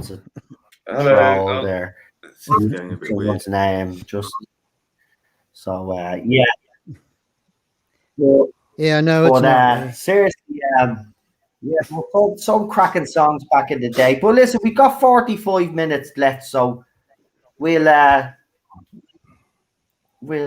change. We'll change topic slightly, right? If you want, or if you want to continue talking about music, I don't mind. And I love this topic anyway. But yeah, is there any other songs out there, guys? Or bands out there? God, this is getting that are, ridiculous. like, yeah, Cybernote. to recommend to people. Actually, because remember, we're in different parts of the world. No, go out the stream and come back in again, mate. Seriously. No has gone all cyber. Bands out there. I heard you, lady. I've never heard it that bad before. Wow. Oh, now he has. I mean, am I roboting still, or can you hear me? No, you're you're fine. Okay. It was no God love him. It was like, do you know when you're in the car and somebody else is in the car and you're trying to speak, and you sort of like do half speaking, like Yeah. Every other word I could hear. yeah, basically that's what was happening. God love him. Yeah. Yeah. He's back now. And I don't any think- other here's Fix fans? I was going to say, here's a fun question then. Any sort of groups that got back together that you were like, oh, you really shouldn't have got back together, or sort of come back? Busted. Yeah, I'll give you that one. God. Didn't they become Mac busted or something? It's like, Yeah, I like McFly. God. I'm actually a McFly fan. so Oh when that no! Yeah. Stop! You're killing me. You're Eagles. killing me. happens. Do you hate them, Louis?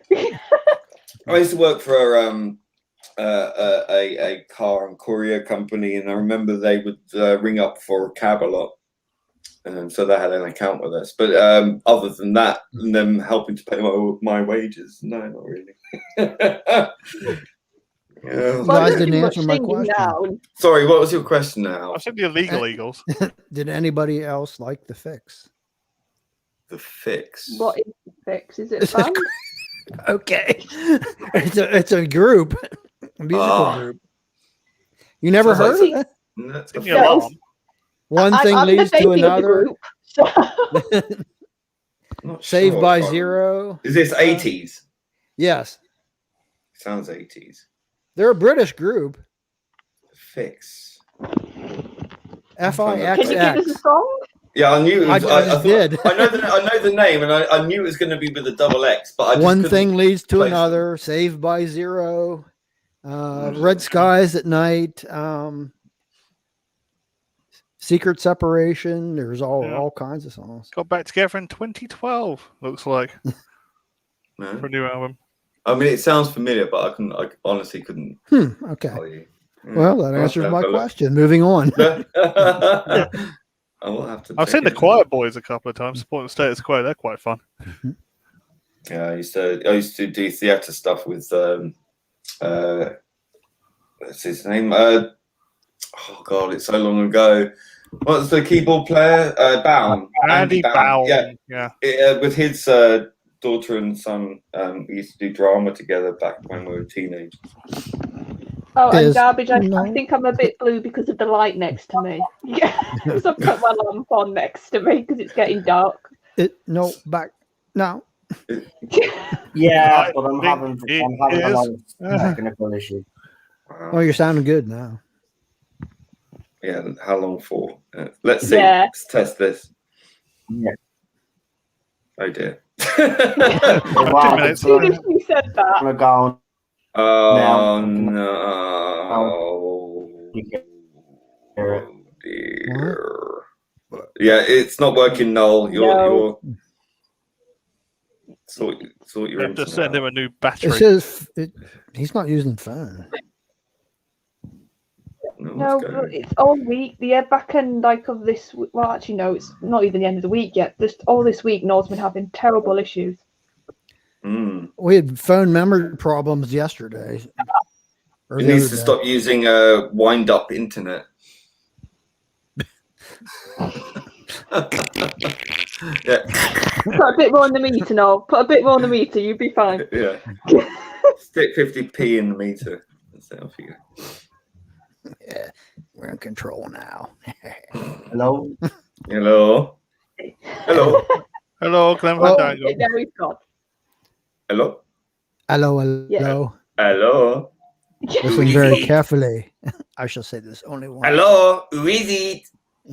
Oh, what's that supposed to be, Lee? What? Holy Grail. Holy Grail. Lee's accent. Hello. Oh. Who is it? I Oui. sat in your general direction. It's only a model. Yeah. That's it. Oh, well. Model. Teething troubles, first episode. Derp. Derpy derp. They do say Sure. anything can happen when you go live. Anything can Yep, happen yep. in the next. We're all right on the night. Yeah, right. Or not. Stingray. Why? Stingray. Stingray. Anything can happen. No, In the it's next half hour. 34, 35. Okay, the clock seems to be okay.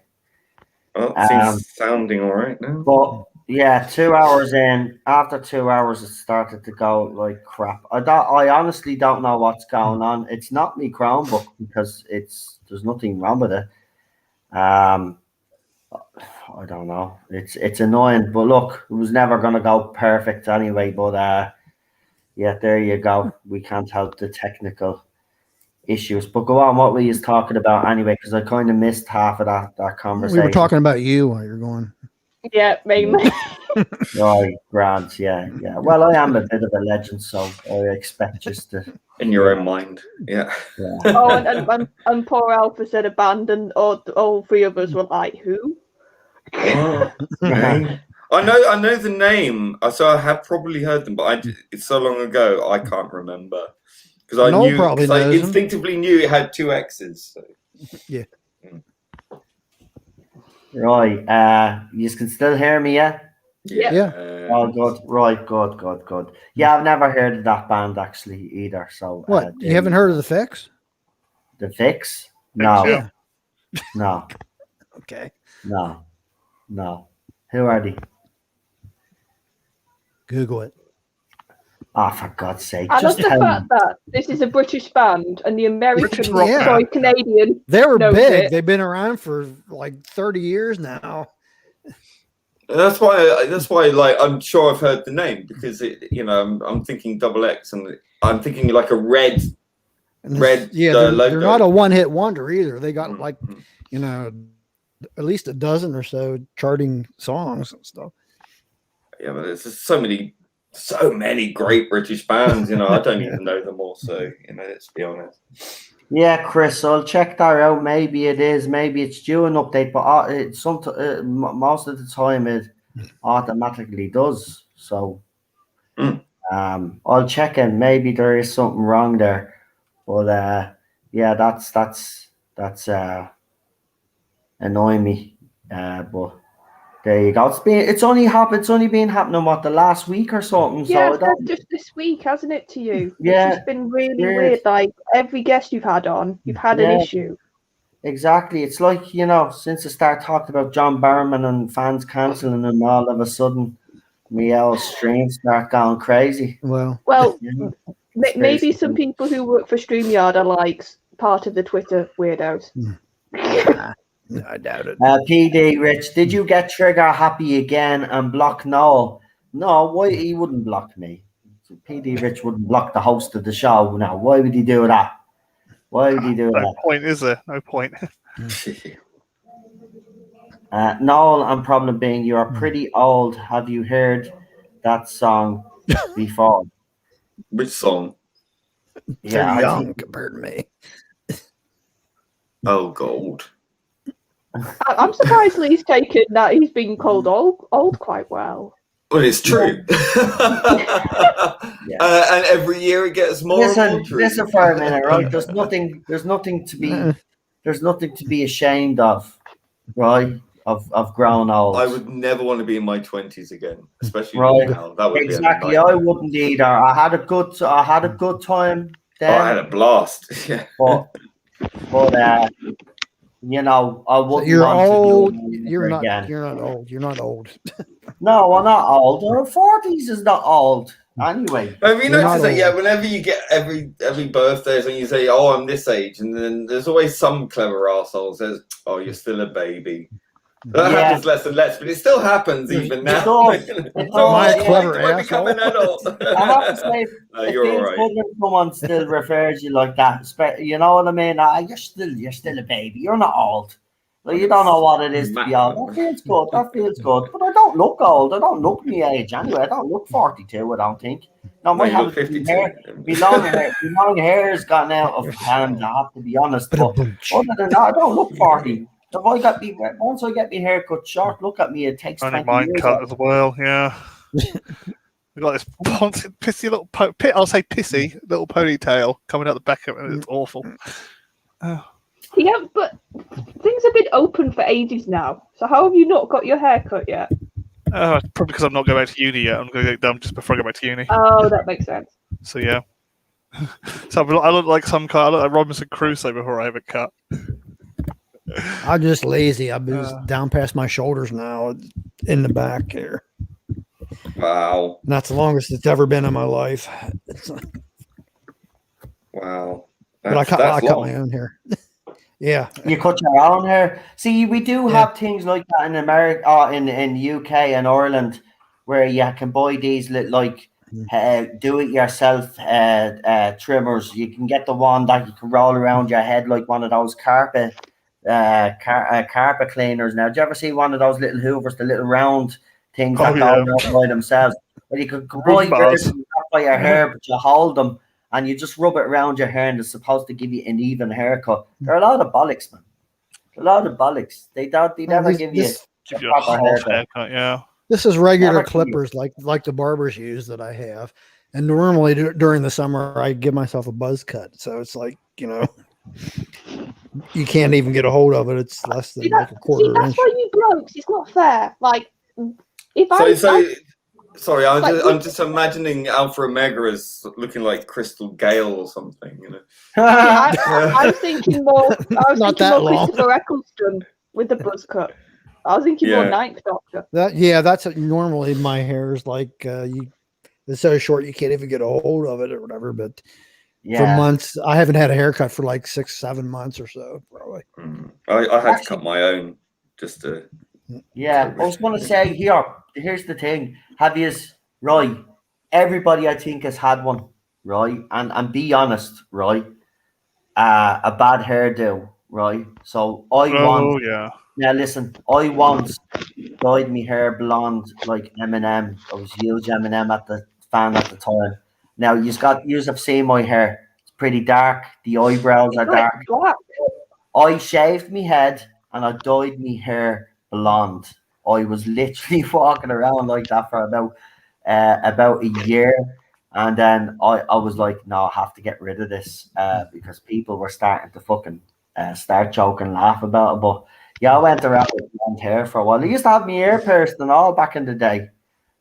Had one of those Nike fucking piercings in my ear. You know the Nike symbol? I had one of Oh them. yeah. Oh, shaped Yeah. in, did you? I also had a diamond stud, but yeah, I don't know why I even got it done because I hate pain and I hate needles, but I just spurred the moment thinks, "Feck, I'll get my ear pierced." I've always wanted to get my ear pierced, like, because it was a thing back in the 90s for blokes to get their ears pierced. Yeah. So I kind of just followed everybody else and got my ears pierced, and I don't know why, but because it was a pain in the hole, it never properly healed.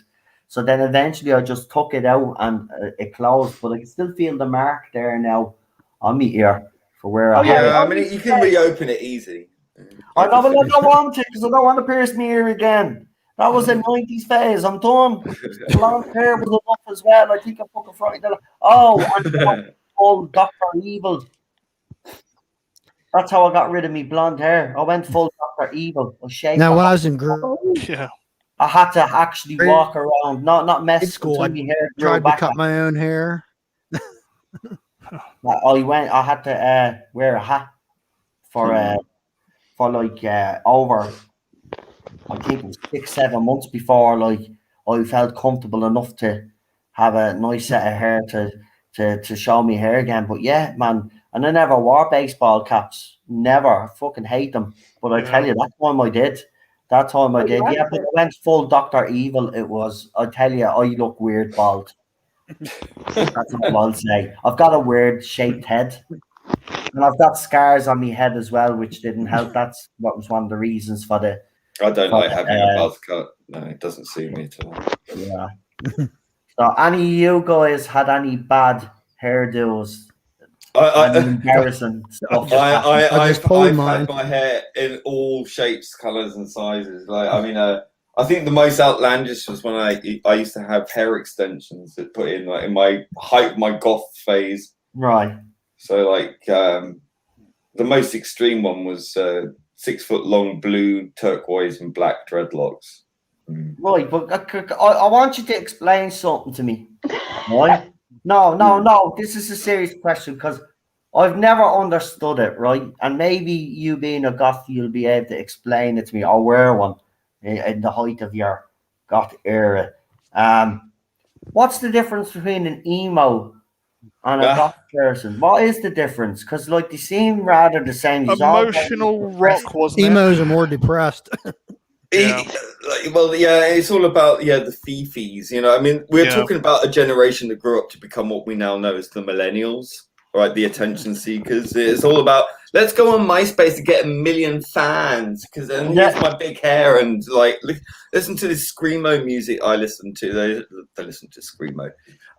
So basically, they just could invent their own youth culture, so they just stole someone else's as usual. That's what they do. I think the goths were more concerned with Serious. the style around the vampire culture or Oh. something, and But it wasn't emos so much were more. vampire culture. It was more just the kind of being in the dark, They looking did, for they light. did do an Yeah. episode in South Park to try and explain it to me. Yeah. But when I was watching that, to me, it just seemed like they were both the same groups. The only difference was maybe is the music was Goths- slightly goths- different. And goths one was like- more depressed than the other. Goths generally but yeah, that's the thing. Most of the goths that I've always known have always been quite funny. You know, Right. humorous. Why, thank And you. they just have a better taste in music than emos, which just awful screamo. And they're not shite. depressed. Well, I don't trust anyone who isn't depressed. In want my new rocks? in fairness, yeah, you bring up I a love good my point new there. I rocks. don't want to get all serious, but you're right. I do agree with that statement. Like, I think everybody, if goes through some sort of depression, I really Well, do. if you're not depressed, A, you bloody should be, and B, But don't bring the whole strings down now. no. But I'm just You saying, should be. if you're not, then what is it you know that I don't know? Like, because I don't know, or maybe people have just decided maybe because the world is so shit that they know that no matter what they do, they're not going to make it better. Then So they're they part make of the their own problem. lives better. Make it, make it so their If you lives turn are a great. blind not- eye to things, you're not helping. It's not Right, shit. how It's did not, we go it's from not here to total this? shit. What is punkism? Punkism. I don't know. We used to have punk yeah. over here, skinheads. Yeah, no, punk was a whatever all proper the thing. other My, names were. Eddie Boys, yeah. Well, I my remember. dad growing up The was a new punk. romantics. Charlotte speaking. yeah. Sorry, I was Quinn. going to say, my dad growing up, he's told me he was a punk, and he basically, and I asked him, I said, "What do you mean you were a punk? Like, what does that actually mean?" Right. And he just sort of said to me, it was more just like you had like a uniform almost with the clothes you wore, and he goes, Right. it was just sort of being part of a group, and we called ourselves that, and it was just like being seen as different. It was Yeah. a fashion thing. Yeah, You know, I mean, that's what he let's said not to be- me. He said it was a massive part of it was the fashion. He said that to me. He goes, Yeah, it was like a the Sex uniform. Pistols, the Sex Pistols were a manufactured group. You know, this is what a lot of people don't remember. You know, they were manufactured. They held auditions for the lead singer, which was Sid Vicious, not Sid Vicious, sorry, Johnny Rotten. John Lydon. And then it was all about selling or wearing clothes from the sex shop. You know, the clothes shop with McLaren and what's her face, brain freeze. Freeze that brain. Yeah, I hate that when it happens. Vivian Westwood. So yeah, you had that shop, and it was basically putting the band in the clothes, and then people go to that shop to buy the clothes, you know. And then obviously people decided to make their own, and it sort of took off, you know. I mean, for a scene that lasted all of like 2 years, you know, from about 76 to 78. You know, I mean, it still had knock-on effects because then you had the whole new romantics thing and the post-punk thing, and then, you know, and goth had its revivals and stuff like that over the years, and punk as well, you know. But then you had this sort of Californian punk thing, which I fucking hated, you know, in the 90s. Yeah, dreadful pop punk, you know. I can't deal with that. Skater punk, pop punk. Yeah. Oh, that's all they were doing at college when I was there back in the late 90s. Oh. No, I was just getting into heavy metal at the time, so. Yeah. Yeah, I've tried to listen to that, and it just sounds like somebody screaming in a microphone. Yeah. For me, it's industrial metal I like, you know. Don't get me wrong, there's some heavy metal, you know. It's so. I remember someone who was a friend of a friend was like mad into all of this music, and we had to go over to his house, let's just say, and pick up something. And we went into his bedroom, and then all you. I was like, what the hell? But it was fascinating. We were there for about 15 minutes, and there was about like 5 or 6 songs that were played. And then by the time I got outside, I was like, geez, my ears are ringing. How can anybody? And like this fecker was like, what he was talking to was the head and all was going the whole lot. Like crazy shit, man. And I was like, no, I could never get into that music. Even thinking about it now, I just don't know how anybody can thinks that's music. It's just noise to me. So much. Well, you know, again, it's probably very different styles, right? That might be a talent. I don't know, but that's singing to me. Well, you know, if you listen to a lot of bands like, you know, Black Sabbath or something like that, or Iron Maiden, and it's nothing like the stuff like Cradle of Filth or one of these other. I mean, there's again like different genres within metal, genre. But that's the thing, music starts off at something, doesn't it? And then it takes a couple of years, and then it just naturally evolves itself, doesn't it? So you can't really have one genre of music because you have so many sub things in it. So many sub to heavy metal. The law. Speaking of Rob Halford, you know, they've got their look. You know, like heavy metal got its kind of all its leather and studs. Yeah. It's not because he was a raging homosexual. Exactly. He went to a lot of these clubs, you know, where they dress up in leather and stuff, and it's like they didn't know. They just like caught. Don't wear it. Yeah. Well, no, but here's the thing. That's where it all came from. Yeah, but here's the funny thing, like Rob Halford. to quickly go. Here's the funny thing though, to quickly go back to the Freddie thing, to what you were just saying, because I said to my dad, I said at the time, was he seen as like Camp Freddie or like the way he would be in videos and all that? And my dad said, he goes, honestly, Charlotte, I'm not kidding you. Back in the day when he was the big as he was everybody thought he was the most macho man. Yes, that's Yeah. so true. That's And I so went, true. really? And he goes, yeah. He goes, the moustache, the way he was in videos, Yeah. everybody saw him as I like just- this. I this just thought he had an macho- amazing voice. Yeah. Mm. Oh no, but I said to Dad, nobody like, thought obviously, about his sexuality. Charlotte's talking. well, no, Go on. I just said to my dad, obviously, looking now with what we perceive as sort of signs or things that we would class, I go, wasn't it obvious? And my dad goes, no. He goes, honestly, blokes, they all wanted to be Freddie. They all thought he Yeah. was macho. Mm. They all saw the moustache and even the outfits, and they didn't click. That just blows my mind. It Yeah. really does. But it just Well, shows. that's it. You know, I mean, it's only when sort of really Boy George turned up on the scene that it started the whole questioning. What's going? Is that a man or a woman? You know, and that. Yeah. You know, but I mean, without things like that, I mean, it wouldn't have progressed. You know, where equality existed. You know, That's now another it's great gone voice, too though. far. Yeah, he had a really good voice. Yeah, that's what it was. Nobody really like, while the signs may have been there for everybody and been obvious, the thing about it was, I mean, his voice. And I mean, look at the man. Look at him. I mean, he was fit. Like, Mhm. I mean, he looked after himself. Well, he You didn't know? really because he took a shitload of drugs. No, no, I don't mean that way. But Too he much was, promiscuous sex. he was fit. He was fit. He was a fit guy. He wasn't he had to be lazy. to keep up with his lifestyle. You know. That's Yeah. well, in fairness, yeah, he had a wild lifestyle. I mean, I've watched so many documentaries on him, and Are you and talking his about life- Freddie again now? Or? Yeah. Yeah, we're still talking I about agree. Freddie. Yeah, he's just look. For example, George Michael, right? Even though he was singing his songs, it was pretty obvious. I thought.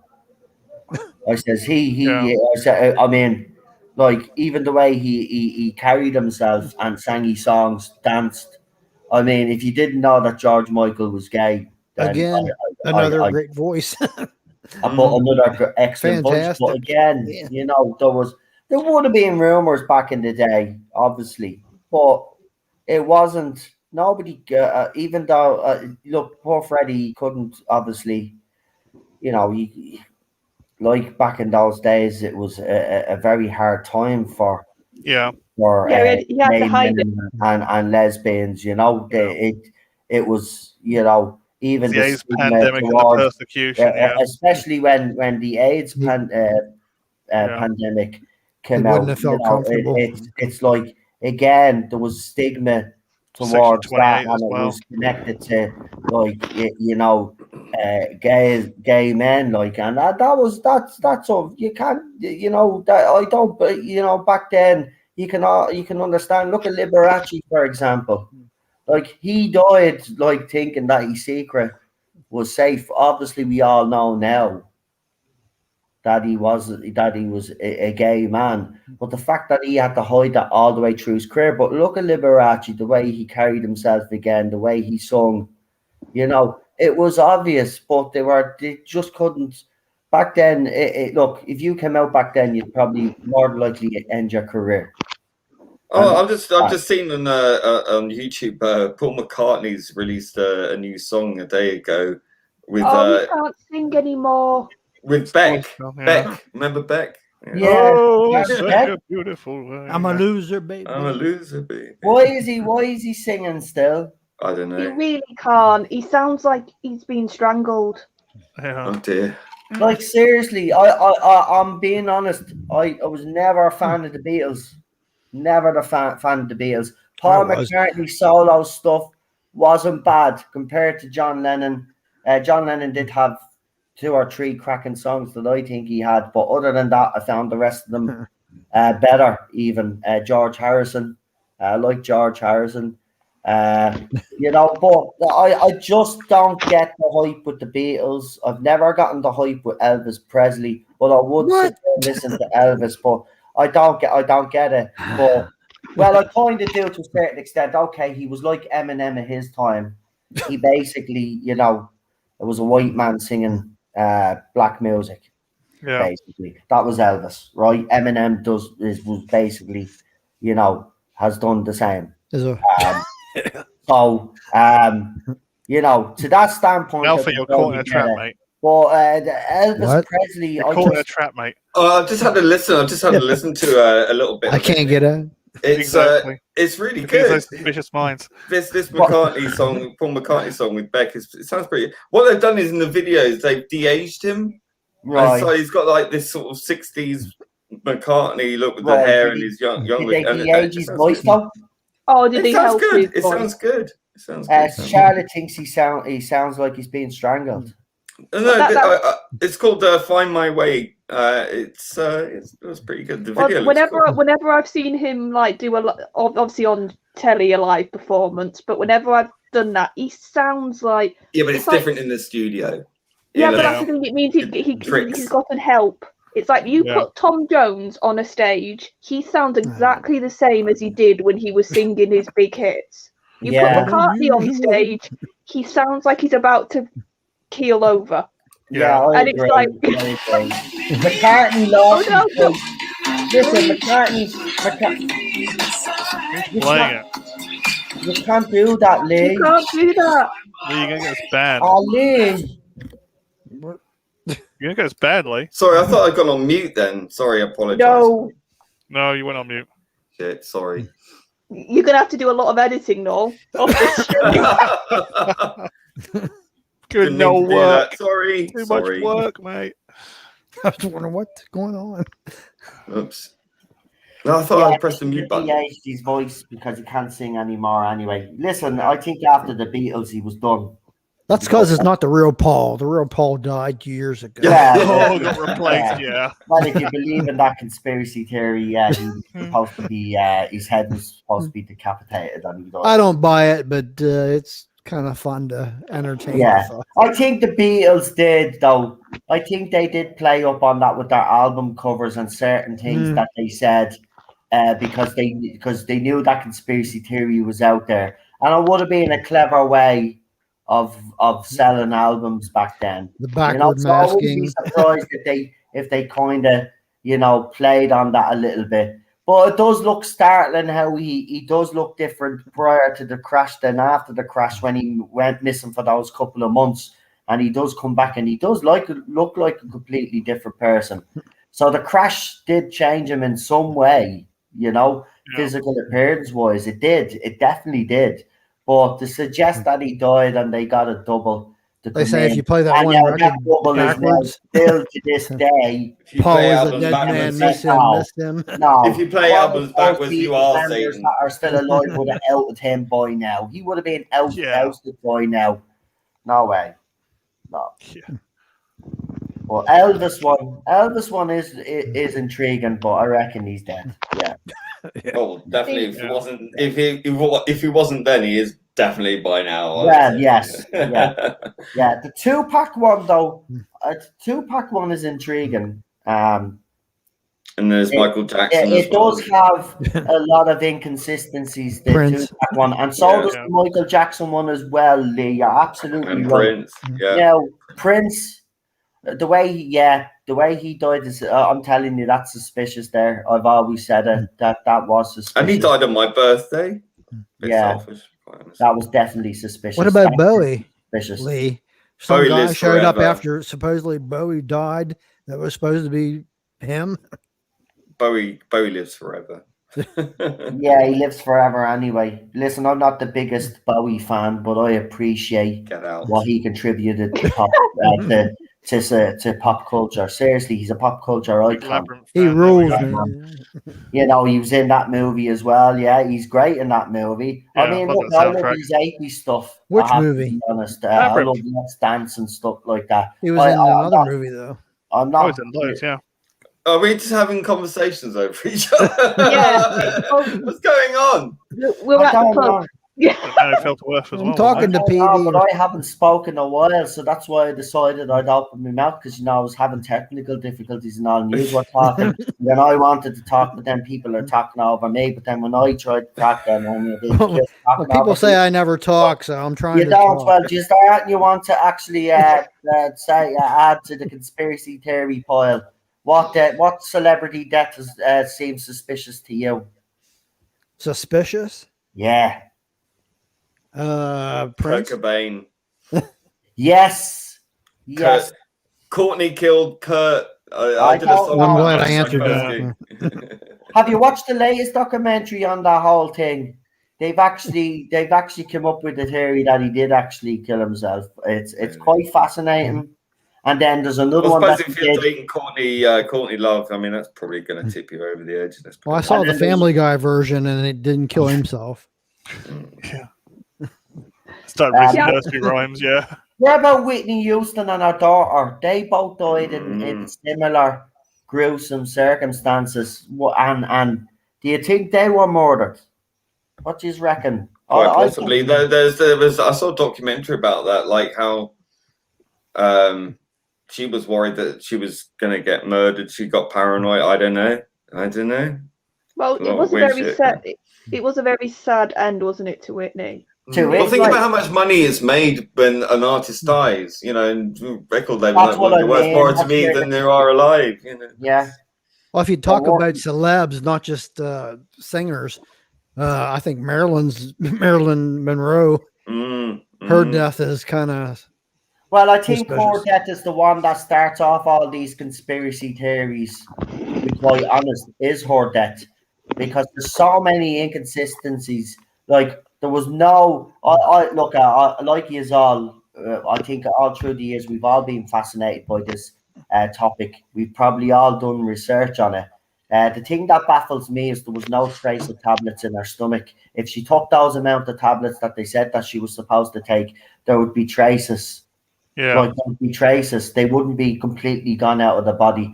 So her death, look at, she was flirting with the Kennedy brothers, yeah.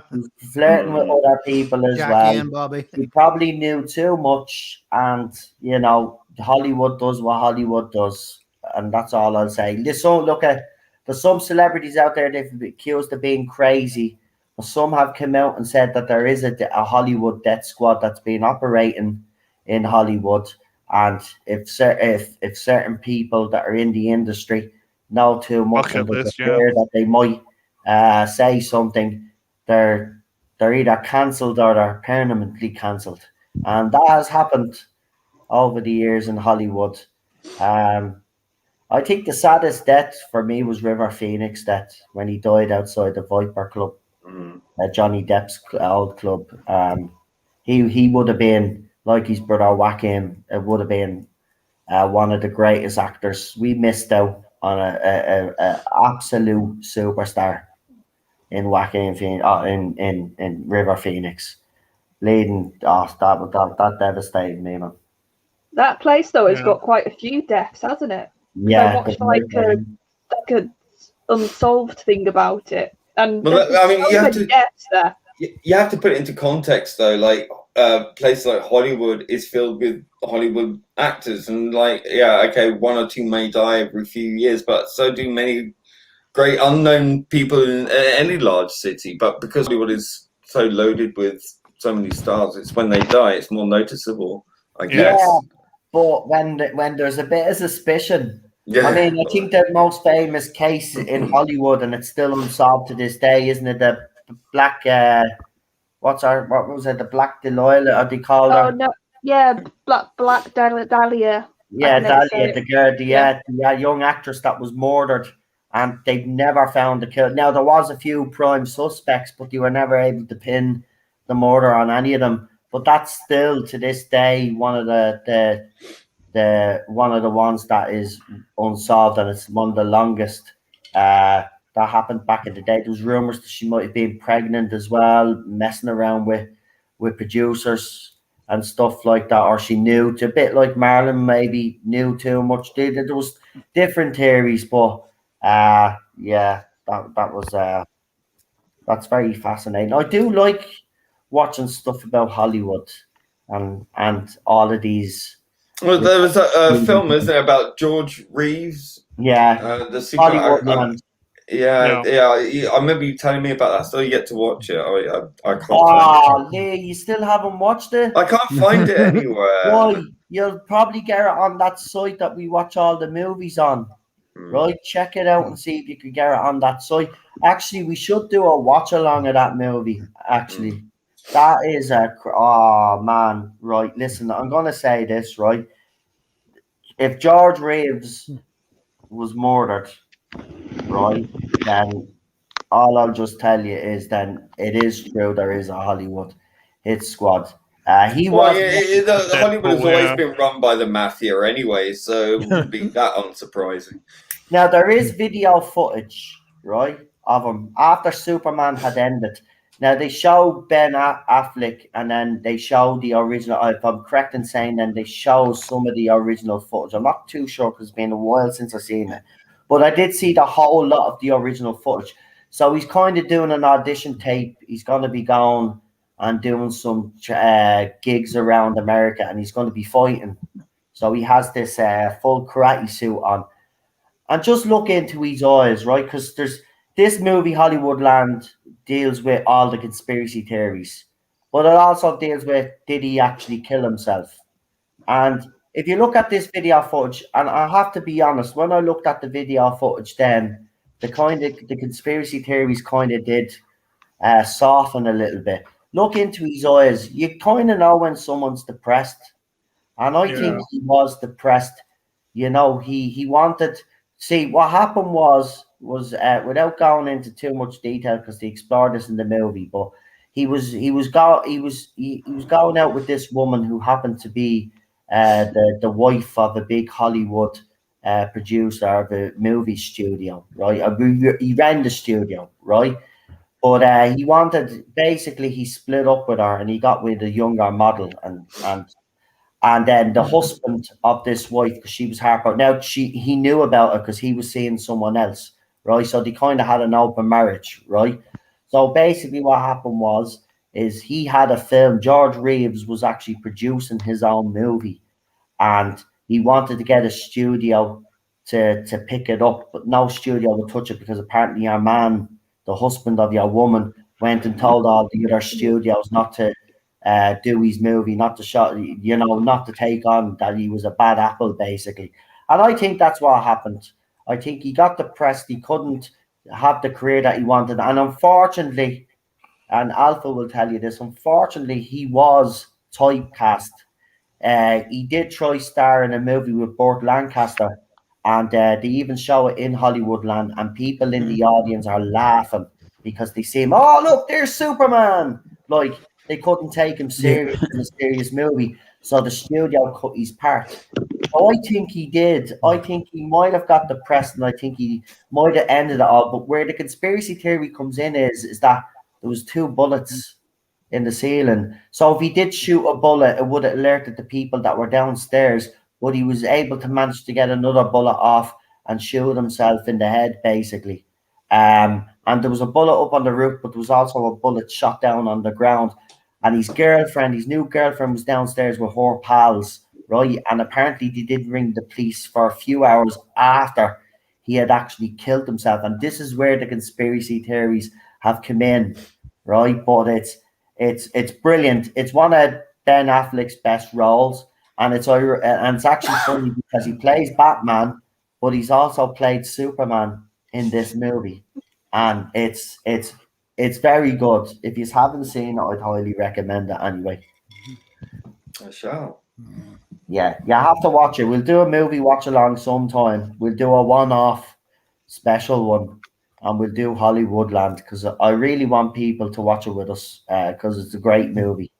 But yeah, I'm into all those conspiracy theories. As you know, I am. I do love me conspiracy theories. Well, we're of that generation, That, Yeah, X-Files generation, aren't we? Yeah, I think especially because we went through the 9/11 thing, and I think that opened a lot of people's It did. eyes.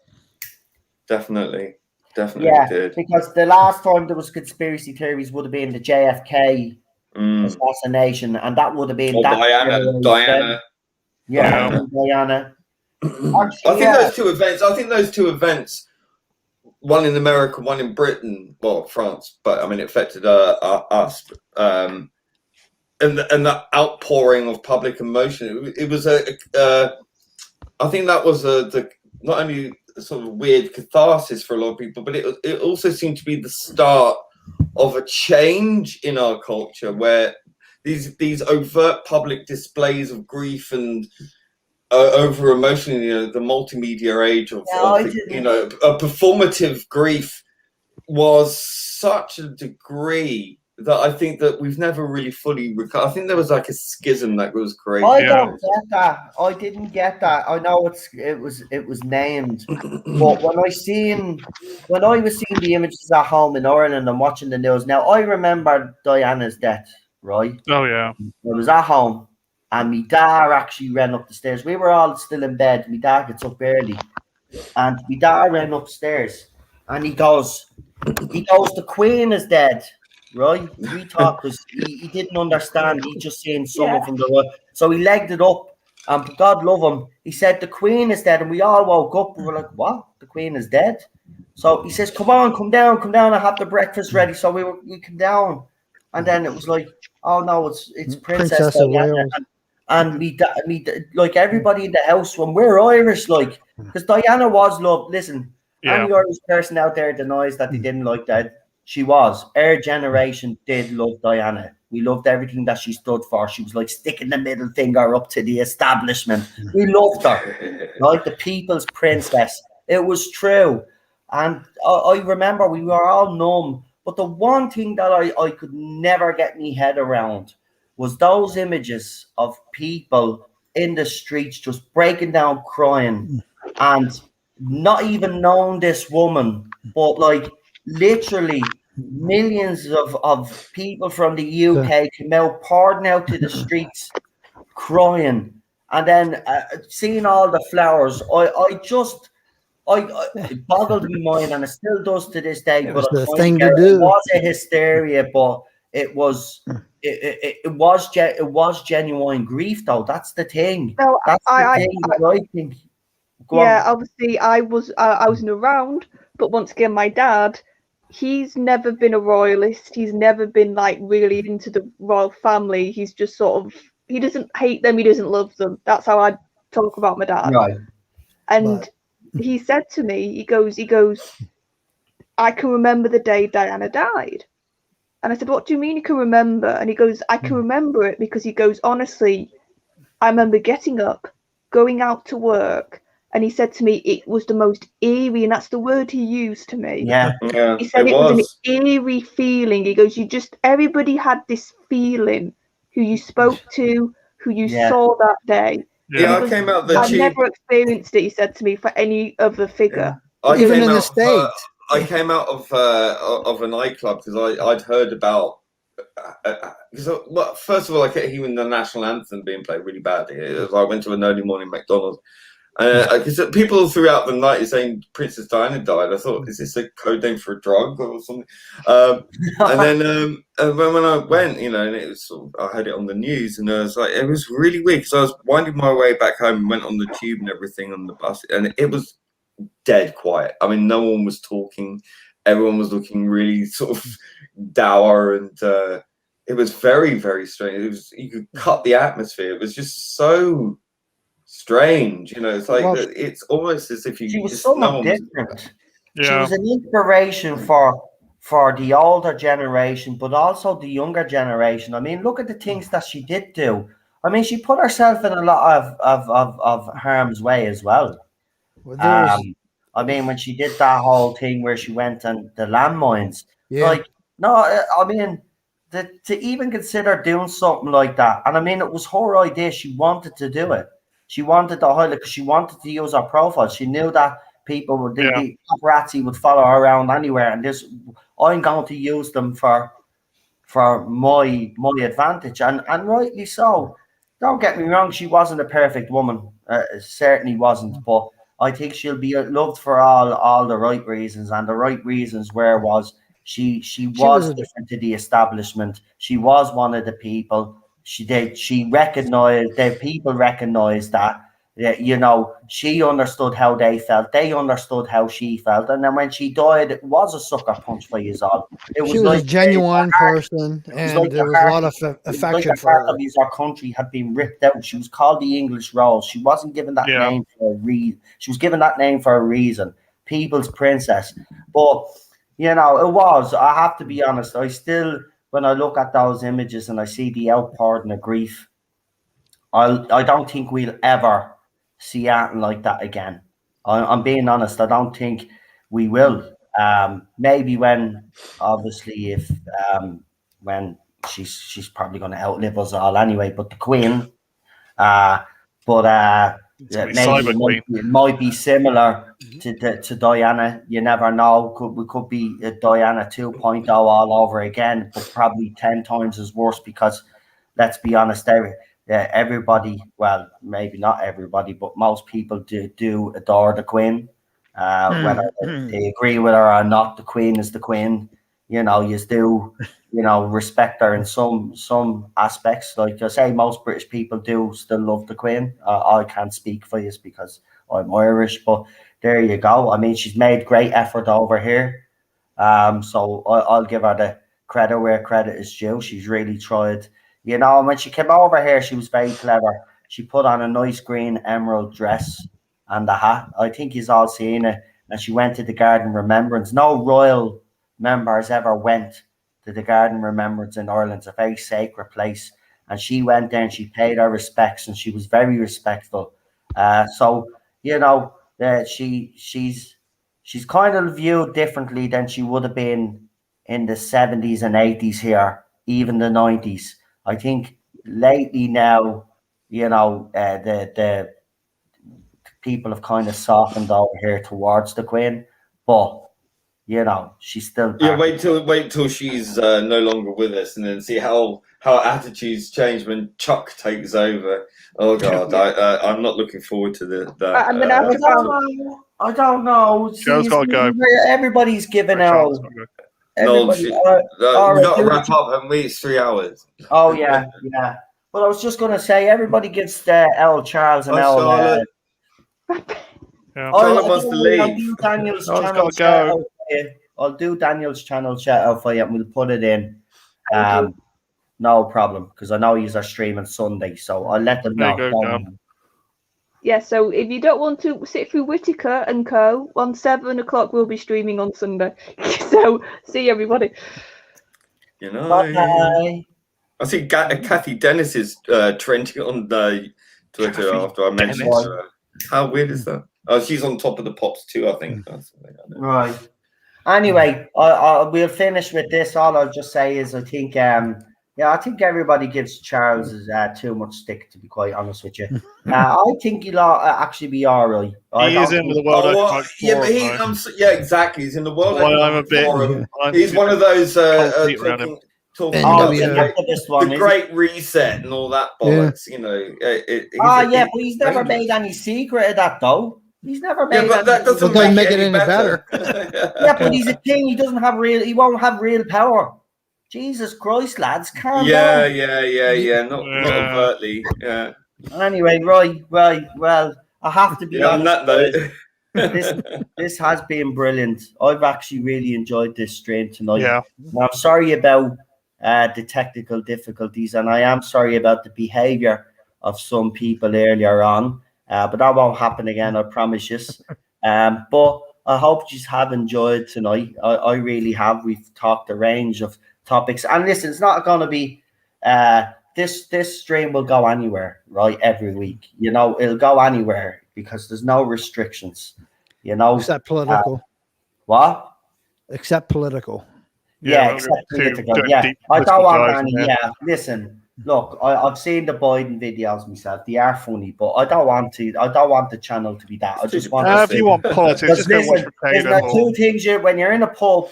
What do they say? There are two things you don't talk about in a pub: politics and religion. Politics or religion, and it's the same on this channel, right? Yeah. No politics and no religion, right? Just good fun and again, the odd time we will have the odd healthy debate as well, because remember, there'll be stuff and shows that'll be on that people will like and people won't like, and we will bring them all on because we want the channel to reflect all opinions. And as I said, bar for the few that tried to ruin the stream tonight, if there are genuine people out there that would love to come on, let me know. I will put up a post later on Twitter, and I'll tag a few people in it.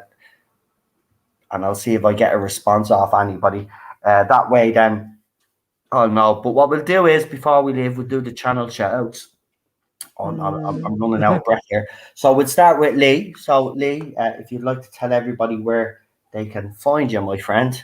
Find me on the Twitwats, and you can check out my alternative channel, which is Ordered Audio Visual, where you'll see I've got the trailer up for Contact, and that's it.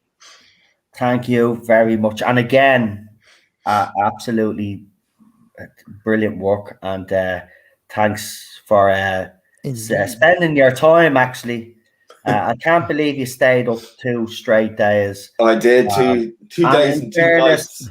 In fairness to you, if you had took that extra week, I would have waited that extra week, by the way. Well, it's funny because like rushing to get it out so we can do this tonight, and then it's like, oh, now I found out that we could have made this like as long as I wanted.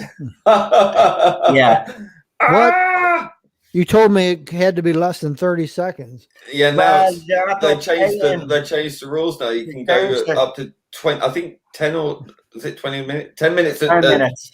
200 megabytes. 200 megabytes now. It used to be 30 megabytes. Yeah, it's just been updated. Yeah, they updated it. So maybe that's why there is problems from last year. I mean, the seconds. I'm talking about the time. Yeah, they've only updated it. They've only updated it. 10 minutes. 10 minutes. It's 10 minutes now. Yeah. Why you need 10 minutes? Cheryl said to me, why would you need a 10-minute trailer? I says, I know, you'd really want to be vain, have a big ego, to have a 10-minute fucking trailer. Well, I think what they're saying is if it's 200 megabytes, if you put it like some really low resolution, like low information stuff, you can make it up to 10 minutes, but it's more likely to be something like 3 minutes or something. Yeah. Yeah. No, this is just StreamYards. It's not. Yeah, StreamYard. Yeah. So So as Lee said, though, he will work on an extended version, which I can't. Jesus Christ! But listen, there's no rush on that one now. Take it right, because I hate the way he tells me, "Oh, I stayed up 2." Don't be staying up 2 nights, man. I said I'd give you as much time. Don't feel under pressure. Oh yeah. What was that tweet you said?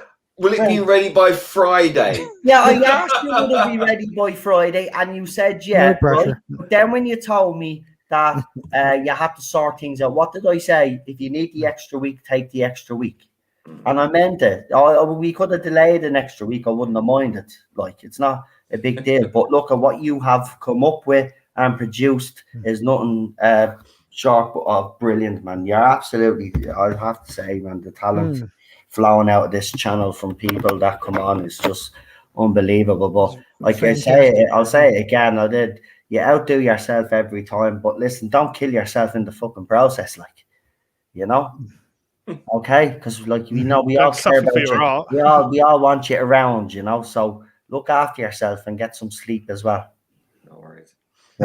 Right. I'm sorry to give you a bit of a lecture there at the end of the night, but we do care, you know. So look after yourself. You're the most important person, right? So, but check out his work. It's on the channel, and he is our second queen on the channel as well. You don't mess with him. You mess with him, you mess with us all. Right. Anyway, let's go around and we'll go with Alpha Omega next. Yeah, PD already put my links in. I just put it in again. There you go. Oh, okay. Right. Thanks, see that was short and sweet. Alpha just doesn't give a shit. He rolls like that. That's how he rolls. He just, you know, there you go. PD, go ahead. Channel shout-outs. Okay, if you can subscribe to my good friend Rabbi from another planet, that would be great. Fantastic. Yeah, and do please. I was on his channel the other day as well, and as I said, we will be getting him back on the classic watch alongs. So go and check out Rabbi. But tomorrow we do have classic, and we also on Sunday we don't have New Who on Sunday because we have this stupid Comic-Con. And we're going to have a big as you know, because everybody has decided that they want to come on for that one because we want to see how bad it is. So come and join us for that because that's going to be fun. That really is, because the last time it wasn't. But we're going to make sure that it is because we're just going to laugh at them. because Yeah. there's nothing going to be. Do you know what? As Joe was saying to me on the stream, I don't. You don't know what you're going to get with this man. You don't know. You know, all of these are surprises, hyping everything up, and it'll probably end up being half an hour, and then it'll end abruptly like the last one did, and we'd be all sitting here going, "What the hell did we just watch?" It'll be that. It'll probably be that again. The man is incompetent, so don't expect that decent. But on Monday we will have New Who, so I'm pushing New Who to Monday, right? Okay. Or see, I was going to do New Who tomorrow and then Yeah. do Classic Who on Monday, but I want to keep Classic Who on Saturday. So Classic Who Saturday, Comic Con on Sunday, and then we've got then that New Who on. Oh yeah, we got the course of the Black Spot on Monday, and Oh, yeah. then Wednesday we have the movie stream. Thursday, we back for Sliders Thursday again, didn't we? Slider. Yep. Yeah, we got Sliders again on Thursday, and then we're back again next Friday for this show. So very busy. I only have one day off next week, but there you go. But I'm loving it right now. I don't want to burn myself out, but I'm resting when I need to rest, so I'm all right. You know what I mean? But yeah, I've really enjoyed this. But listen, I'm going to say goodnight to you all. Thank you for the continued support. I really do appreciate it. This was great tonight, I have to say.